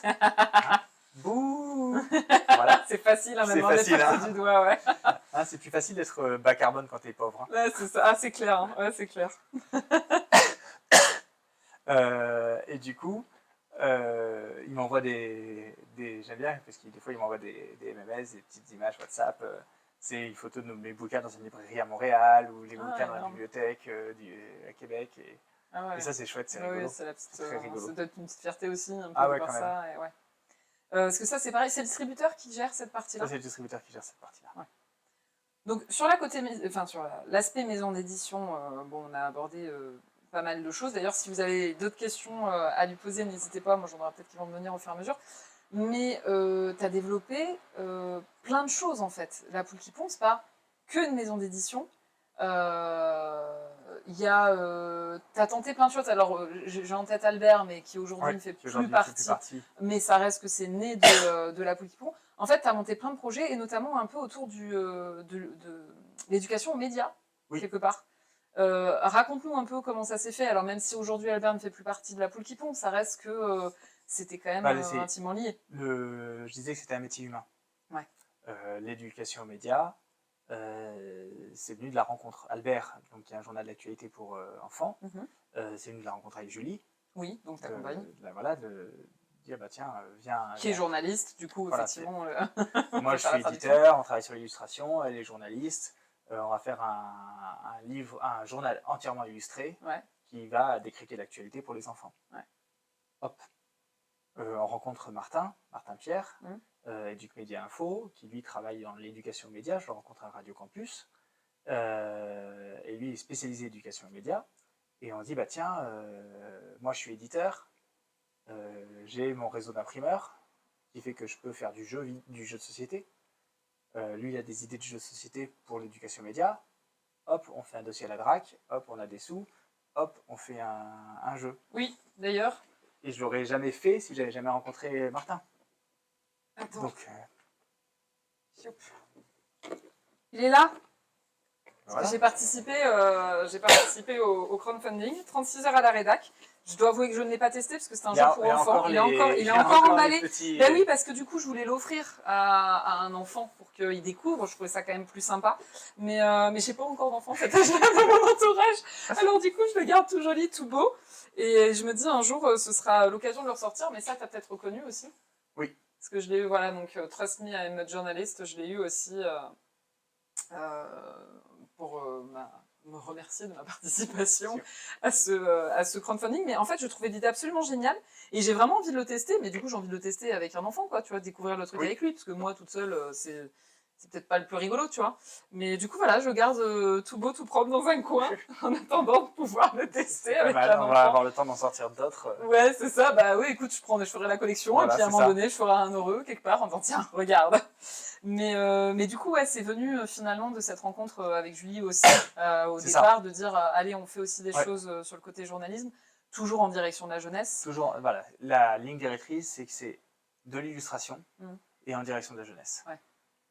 Et ça, parce que donc du coup, vous faites toujours, mais vous avez fait beaucoup d'interventions dans des écoles. Alors voilà, il y a ça dans aussi. Ce cadre-là. Surtout qu'on avait arrêté un peu d'en faire parce que ça prend du temps. Aujourd'hui, avec l'arrivée de Stéphanie dans l'équipe, on va pouvoir recommencer à en faire. Donc dès l'année prochaine, on a bien l'intention d'en faire beaucoup, beaucoup plus. Ouais. Et ça, c'est toujours avec la Poule qui pond pour le coup les interventions. Ça, pour le coup, c'est la Poule qui pond, ouais. Okay. Vraiment un peu d'éducation populaire, en fait, venir parler. On peut parler de plein de choses, on peut expliquer les métiers d'écrivain, d'illustrateur, le métier de fabrication de livres, d'éditeur. Je fais aussi des interventions sur la dyslexie, je fais des interventions sur changer de parcours, tout ce que j'ai raconté un peu au début. C'est des choses qui me semblent sont importantes à entendre. Enfin, à un moment, à une période où les gamins, on les presse d'aller voir le conseiller d'orientation, de choisir, d'aller sur Parcoursup, de choisir, allez, tu vas être bloqué toute ta vie si tu fais pas le bon choix et tout ça. C'est important de dire que tu as le choix de changer à un moment donné. Tu peux faire un choix et en changer. Et en changer après. Ouais, ça c'est super important à dire. Surtout qu'on sait que ça va passer par là aujourd'hui. Ah oui. Toi, tu as changé combien de fois? Pas tant. Pas tant. Comment dire? Tu restes dans le. Ça reste logique. Ça reste logique. Non, mais après, oui, bah si techniquement, bon, j'ai fait qu'une seule année d'art du spectacle, donc est-ce que ça compte? Je l'ai validé. Mais après, oui, j'ai fait une école de journalisme, tout en sachant que je ferais pas ça toute ma vie. Donc pour le coup, je m'étais pas coincée avec ça. C'était. Alors, ça va être malheureux de dire ça comme ça, mais c'était. Vous avez vu un comment peu un choc. J'inverse le Twitch. Allez, en fait. Allez, et toi? Et toi? Non, c'était un peu un choix par défaut. Je vais le dire vite parce que c'est malheureux un peu de dire ça aussi, parce que j'ai fait une école et tout qui était très bien. Mais choix par défaut parce que effectivement, si je m'étais un peu plus écoutée, je serais partie sur un truc beaucoup plus artistique. Mais du coup, tu vois ce que c'est, les parents, la famille, tout ça. Et puis j'avais eu le malheur de m'être impliquée dans le journal du lycée. J'avais été rédac chef, alors quand j'ai dit ça, quand même et tout, non mais paniquez pas les gars, j'ai juste été la seule couillonne à lever la main quand le CPE il a dit qui sait utiliser Publisher. Donc voilà, c'est t'es rédac chef, ok super merci. Et du coup c'était tout le monde s'était dit de toute façon elle fera ça. Et personne s'est posé la question de dire que moi j'avais envie d'autre chose et moi j'avais envie d'autre chose. C'est exactement. Et du coup je me suis pas tant éloignée. C'est la vie de beaucoup de jeunes. Mais si, je suis en train de faire du game design en ce moment. Enfin, à quel moment t'aurais cru que je faisais ça? Alors c'est logique quand tu regardes. Du fait de mon travail dans l'édition, du coup ça me fait travailler beaucoup sur des histoires, sur structurer des histoires, sur mon travail d'écriture. J'ai bossé avec un studio de jeux vidéo un peu en consultant scénario, et je les ai accompagnés pour monter un scénario. Ils vont lancer un Quickstarter bientôt. Ok. Le studio, c'est Caton Tree. Ok. Et sur un jeu vidéo pour les enfants, du coup. Je te montrerai tout à l'heure. Ah ouais. On finit ça là. Et je te montrerai après. C'est badass. Hein. Ok. Ah super. L'histoire, elle va être. Donc j'espère vraiment que le Quickstarter va marcher parce que si ça marche, du coup, je serais intervenu sur un scénario de jeu vidéo. Et ça, alors pareil, t'aurais imaginé ça T'aurais imaginé ça j'avais imaginé bosser dans le jeu vidéo à une époque, parce que informaticien. Oui, mais au moment où tu as créé la poule qui pond, t'aurais imaginé... que ça pourrait me faire revenir dans le jeu vidéo, non, pas du tout. Ah ouais. Et j'adorerais aller... Ça boucle la boucle un peu, quelque part. Si quelqu'un cherche un scénariste pour des jeux vidéo, j'y vais. Hein. Même pour du cinéma, voilà, je vous écris des histoires. Ah ouais. Et alors, justement, parce que, tu vois, hop là, je re-switch back, t'as vu ça? Ça, tu demanderas à Julie, c'est le talent du journalisme. Ah, faut faire des études pour ça. Hein. Attends, il paraît que c'est un métier. C'est une carte. Hein. Mais clairement, attends, c'est des abattements d'impôts quand t'as la carte de presse. Je n'ai plus la carte de presse, attention, je viens de préciser quand même. Non, blague à part, tu écris aussi maintenant. Ouais.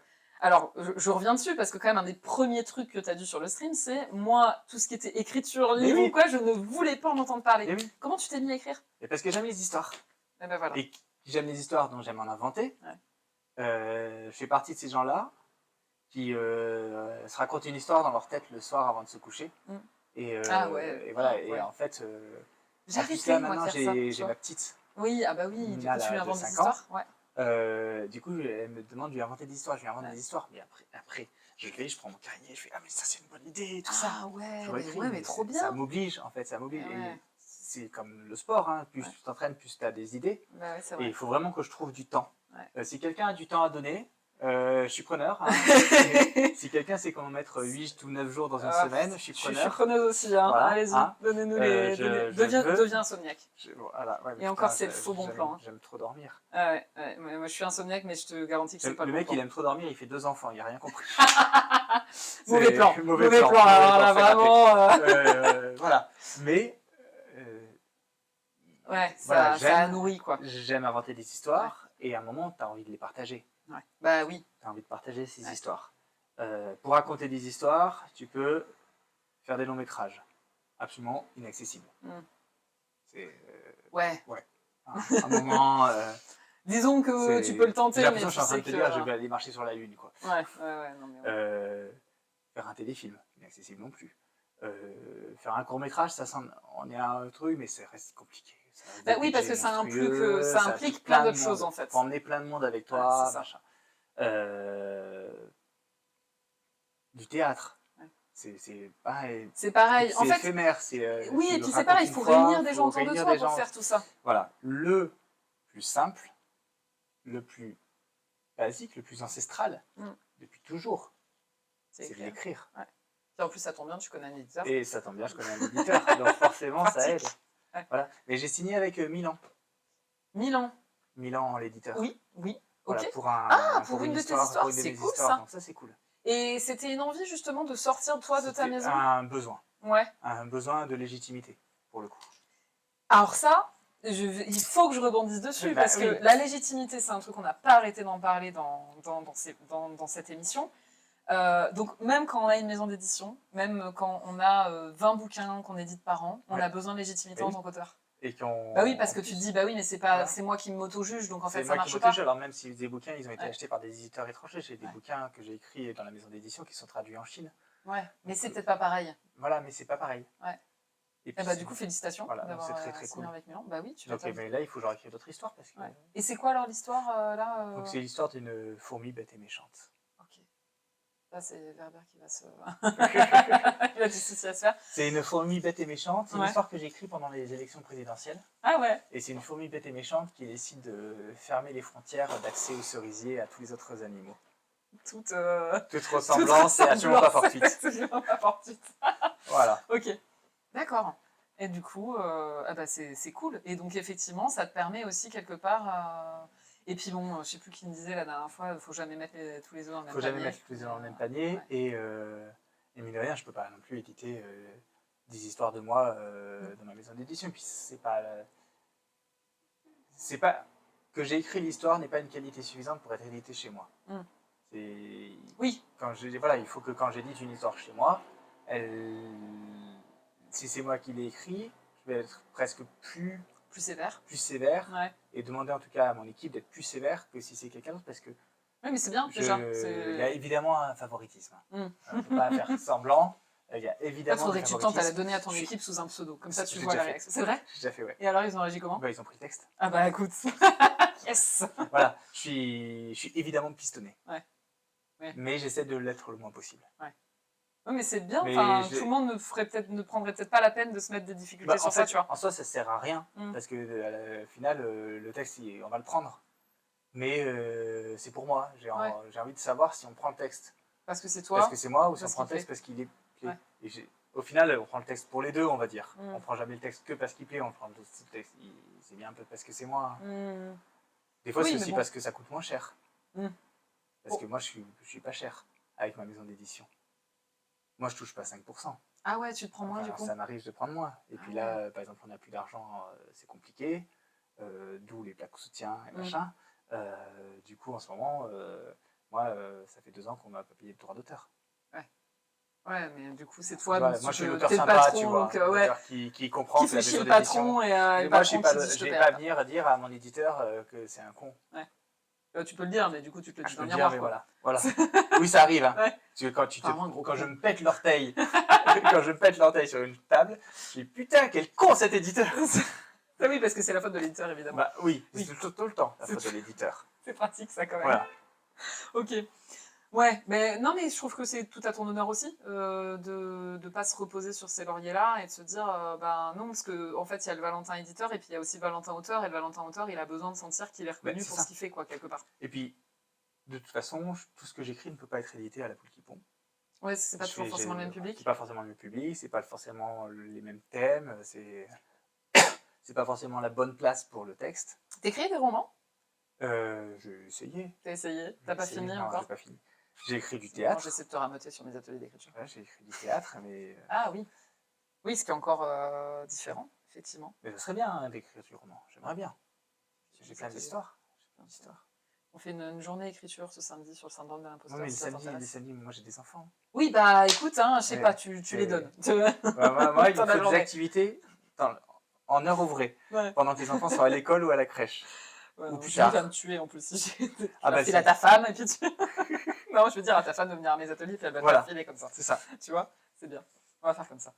Mais en fait, c'est parce que je dis ça en rigolant, mais c'est aussi un peu devenu une histoire familiale aussi cette maison d'édition. De toute façon, Julie, donc c'était Albert, c'est elle qui a porté Albert et qui maintenant gère Albert d'ailleurs, parce que vous avez détaché les deux. Oui, maintenant c'est la gérante. Qui écrit, parce que je voyais Petit Hérisson, toutes les collections, Petit Hérisson, Petit Chat, etc. C'est elle qui écrit. Je sais que j'en avais aussi pris un. Petit écureuil. Avec les couleurs, le pingouin, c'était. Ah oui, c'est les 5 pingouins. Et c'était Julie, et du coup je l'avais aussi pris parce que c'était Julie qui l'avait écrit.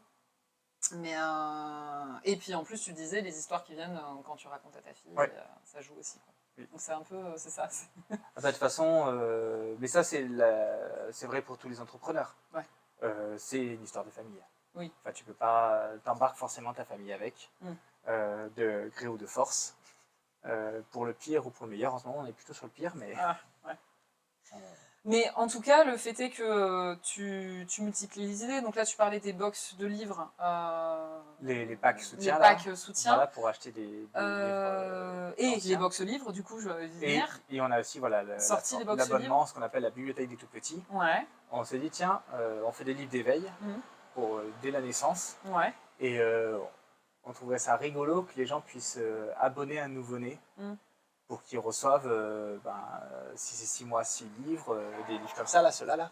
Ouais, les petits hérissons. Et si c'est 1 an, 12 livres, et comme ça, au bout d'1 an, quand l'enfant il a 1 an, il a 12 livres, il a sa bibliothèque déjà. Déjà. Et j'en trouvais que c'était un beau cadeau. Alors, si vous cherchez des idées de cadeaux de naissance, moi je trouve ça super. Offrez pas un doudou, parce que l'enfant en a déjà 15. Oui, tout à fait. Ça, on aura 15.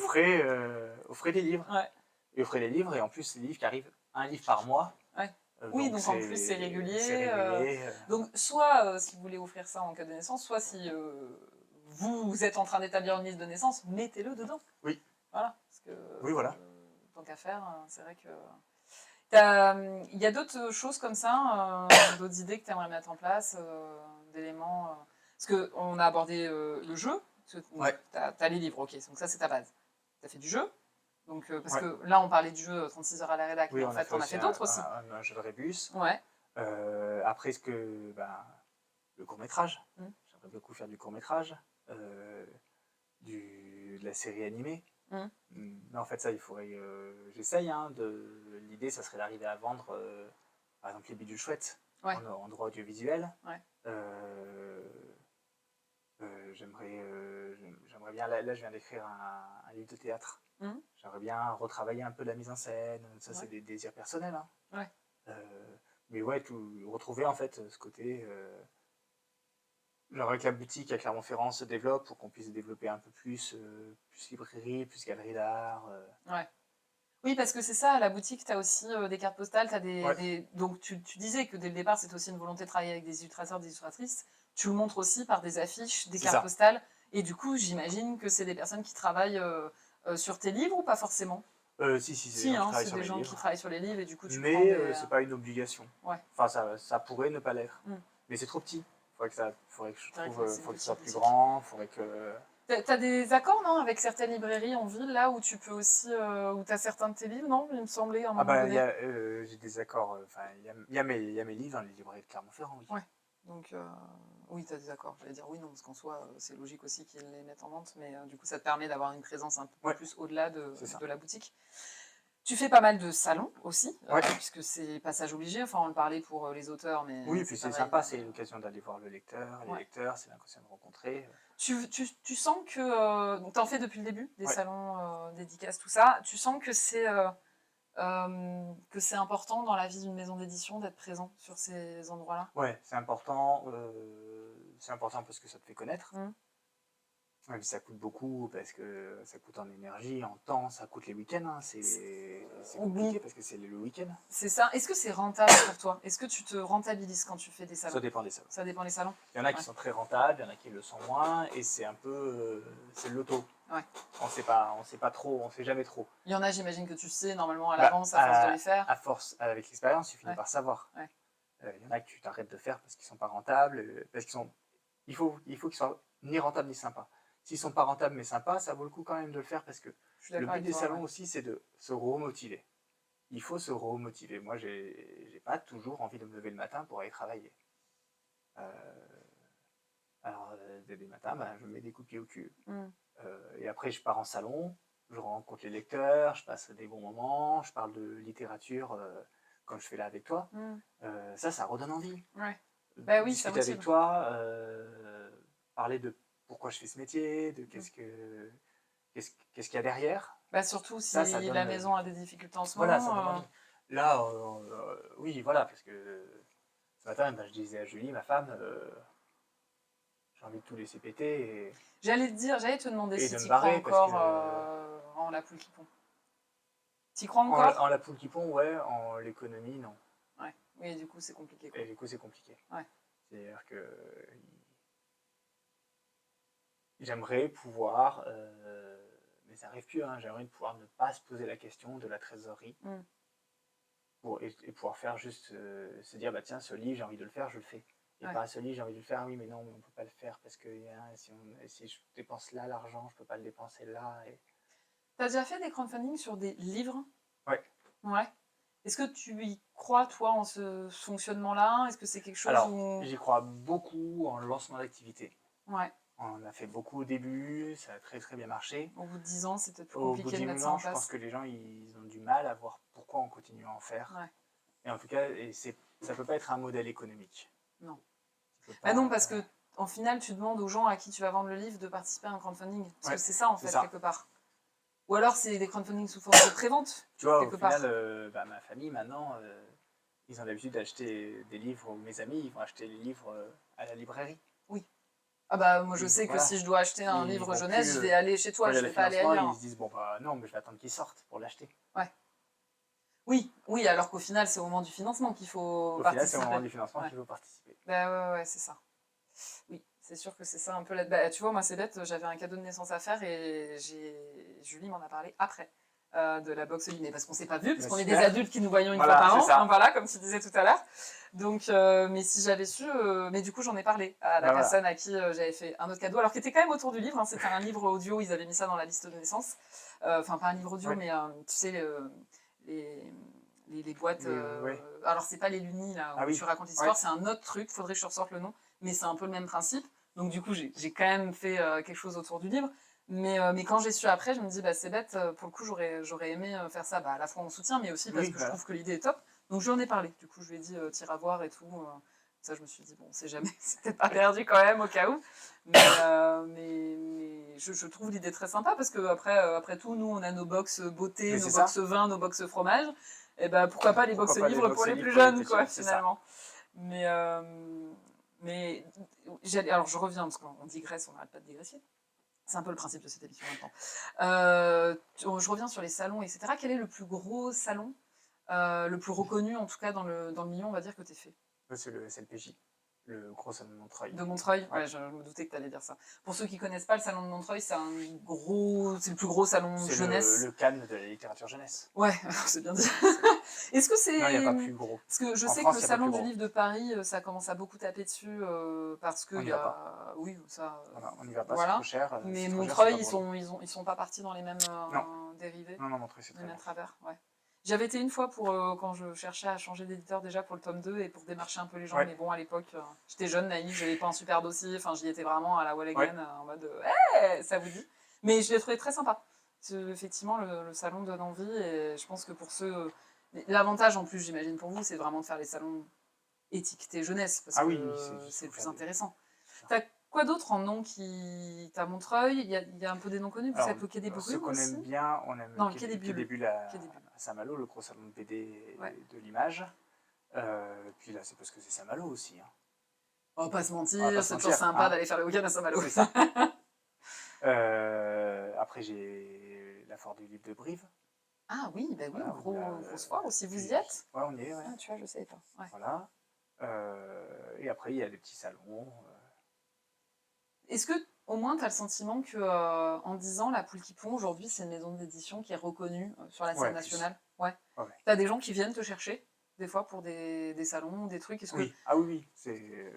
La première fois où tu as un salon qui te démarche, toi, est-ce que tu as eu un peu le sentiment de te dire, ah ouais, là, j'ai passé une étape? Oui, quand c'est Quai des Bulles, par exemple. Ah ouais. C'est eux qui sont venus te chercher? C'est eux qui nous ont envoyé un dossier d'inscription, ouais. Ah oui. Donc là, tu as dû te dire, ah, ça y est, j'ai passé une étape. Ouais. La première fois que tu vends un livre à l'étranger aussi. Ouais. En droit étranger. Ah oui, donc tu l'as mentionné tout à l'heure, c'est traduit dans quel pays? Beaucoup, on a des livres, on a beaucoup de livres en Chine, on a des livres à Hong Kong, on a des livres au Vietnam, on a des livres au Portugal, Espagne, Italie. Ok. Donc ça c'est rigolo, c'est des éditeurs étrangers. Ouais. En fait, ils t'achètent le contrat. Ok. Ils achètent l'histoire, les illustrations et l'histoire, ils traduisent et ils éditent. Après nous, on leur vend le contrat. Et les auteurs, illustrateurs, ils touchent quelque chose dessus? Ils touchent la moitié de ce qu'on touche. Ils ont un... Ouais.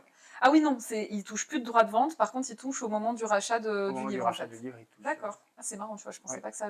Enfin, du rachat du contrat. Du rachat du contrat, d'accord. Oui, pardon, rachat du contrat. D'accord. Quel est le projet dont tu es le plus fier avec La Poule qui pond? Sinon, on va en citer qu'un. Dur. Alors, je pense que la chose dont je suis le plus fier, c'est d'avoir des salariés. Ouais. Qui est peut-être la chose la plus difficile aussi. Difficile parce que il faut payer les salaires. Difficile parce que c'est la relation humaine et c'est pas toujours simple. Mais je pense que c'est la chose dont je suis le plus fier. Et après, dans les livres, c'est peut-être d'avoir fait Le Petit Monstre du Noir en livre pop-up. D'avoir fait un pop-up. Le pop-up, c'est donc les livres en 3D, quoi, en fait, si on peut le dire comme ça. Ouais, ça, c'est un... C'est vrai que je l'avais vu, j'avais pas regardé, je pense, en détail, mais c'est un beau livre. Ouais. C'est un des livres qui fait qu'on a des difficultés financières, parce que ça nous a coûté un bras. Ouais. Et ça tombe bien, on en a deux. Voilà, il en reste un. C'est ça. Ok. Il y a celui-là qui est très beau aussi. Paris, mon colorama. Paris, mon colorama. On va regarder un petit peu. Alors, qu'est-ce que c'est que donc? C'est un livre sur Paris, Ouais. la ville, hein. Et c'est des illustrations et c'est par ce qui est rouge à Paris, ce qui est jaune à Paris, ce qui est bleu à Paris. Et c'est par couleur. Et c'est un très beau livre. Mais c'est très difficile à vendre. Eh oui, parce que là, c'est très spécifique. Et oui. Est-ce que c'est vraiment encore pour les enfants, en fait, là? C'est pas pour les enfants. Ouais, c'est ça.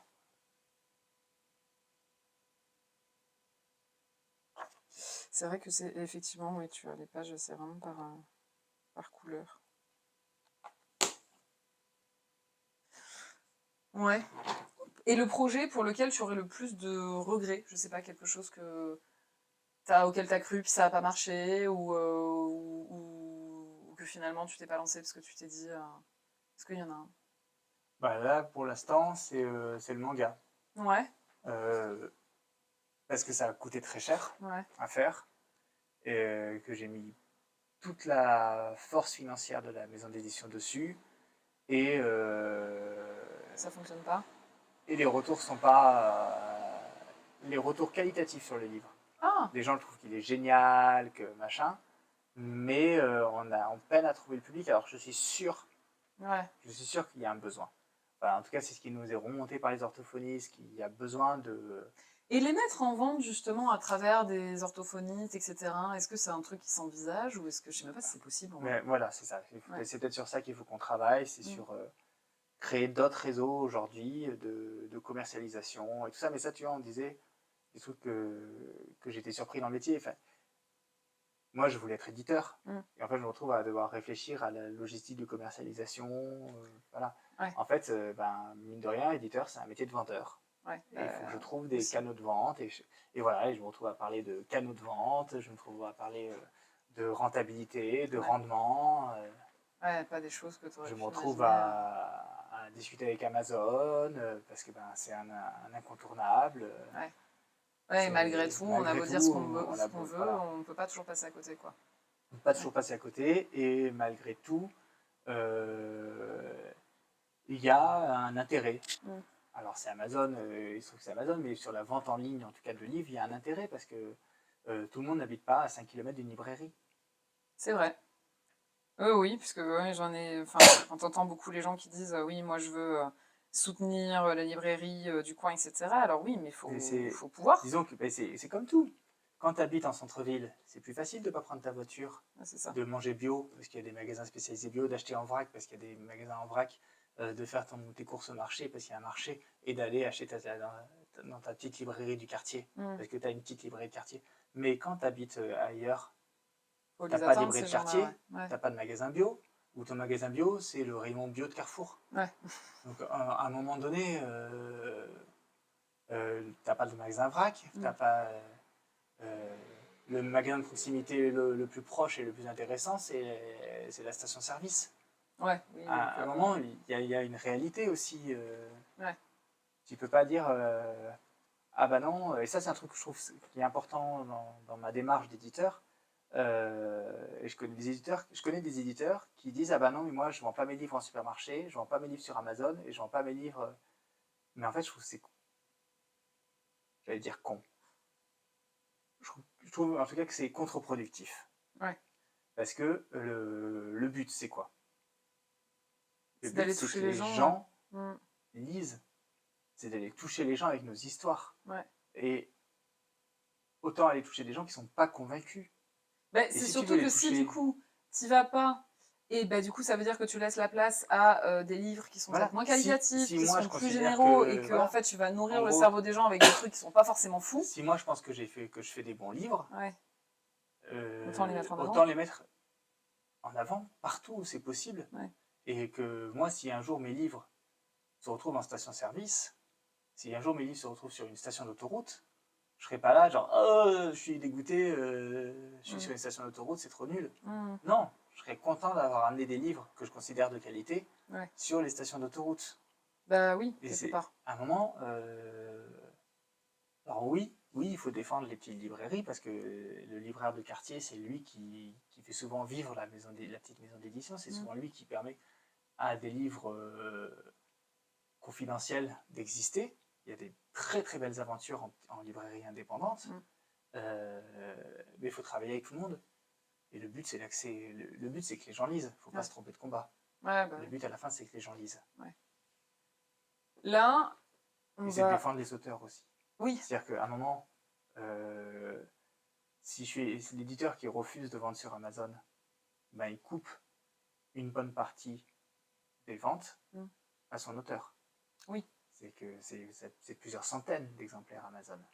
L'éditeur qui refuse de vendre en supermarché un livre, voilà, l'éditeur qui refuse de participer à tel concours, voilà, à chaque fois que l'éditeur refuse de faire une action de vente, de promotion d'un ouvrage, il le fait aussi au détriment de l'auteur.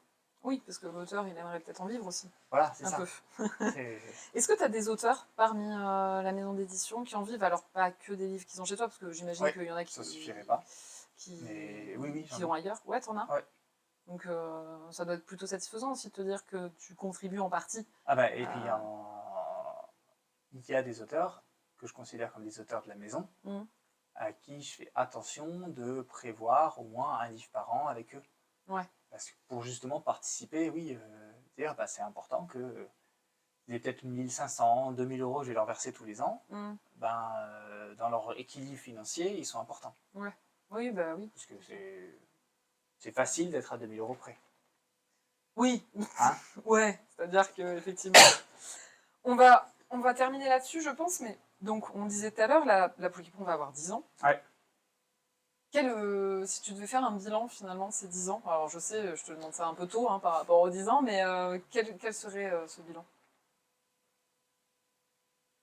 Je suis très surpris.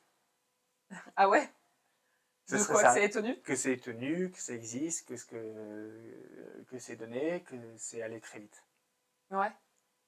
Ça allait très vite, c'est-à-dire? C'est allé très vite et très loin. Ouais. Parce que dès le début, tu as rencontré du succès, c'est quoi? Au-delà de ce que j'imaginais, parce que... Et... surpris par la bienveillance des gens aussi. Il y a des éditeurs, il y a d'autres éditeurs en Auvergne, il y a d'autres éditeurs en France, et à travers les salons, je les ai rencontrés, et il y a des éditeurs qui sont devenus des copains, et c'est pas forcément un milieu, la grande famille de l'édition, on est tous amis, loin de là. D'ailleurs, il y a des éditeurs avec qui je ne m'entends pas du tout, notamment parmi des gros. Mais il y a d'autres éditeurs qui sont devenus des copains et où on est vraiment sur de l'entraide. Ouais. Donc ça, c'est très chouette. J'ai rencontré... belle aventure humaine aussi. C'est une belle aventure humaine. Donc pourvu que ça dure. Bah écoute, je te le souhaite, en tout cas, parce que c'est effectivement en plus une belle maison d'édition. Enfin, au-delà de ça, oui, ça fait un peu... Ouais, t'es mon pote, non, enfin, il y a vraiment des beaux ouvrages, en fait, qui sont proposés.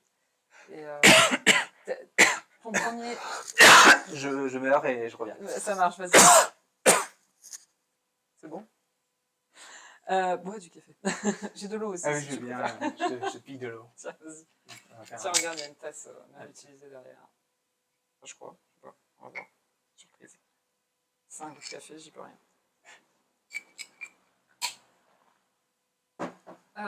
Tu disais que ça allait vite. Le premier ouvrage que tu as édité, c'était au bout de combien de temps après l'ouverture de la maison? J'ai créé en avril, c'était en juin. Oh vache, ah oui. Oui. Mais après, j'avais travaillé dessus avant. Oui. C'est-à-dire que j'ai créé la maison d'édition au moment où c'était nécessaire. Et tu avais déjà lancé ton appel à texte avant? J'avais déjà lancé mon appel. Si je peux donner un conseil à ceux qui créent leur projet, la structure juridique, c'est ce qui vient en dernier. Ok. Tu crées ton activité, tu crées tout ça, et en fait, tu crées ta structure juridique au moment où tu as besoin de signer des contrats, et surtout au moment où tu as besoin de te faire payer. Et en fait, j'ai créé mon activité au moment où j'ai besoin de récupérer l'argent sur le Ulule. Le Ulule sur le petit monstre du noir, il a existé avant que je crée la société. C'est qu'au moment où l'argent a dû être versé sur mon compte, que j'ai dû créer mon activité pour avoir un compte professionnel et tout ça. Mais il ne faut pas faire avant. Parce que dès que tu crées ta structure, tu engendres des frais. Donc ça ne sert à rien de le faire avant d'exister réellement. Et en fait, tu existes réellement en tant qu'entreprise à partir du moment où tu as des clients. Donc tant que tu n'as pas de clients, tranquille, et tant que tu n'as pas de clients qui vont te payer, c'est-à-dire que si ton premier client, tu bosses sur lui pendant 2 ans avant qu'il te paye, pendant 2 ans tu bosses pour lui, sans structure. On peut faire des devis, on peut faire des contrats société en création. Ah oui. Voilà. Ok.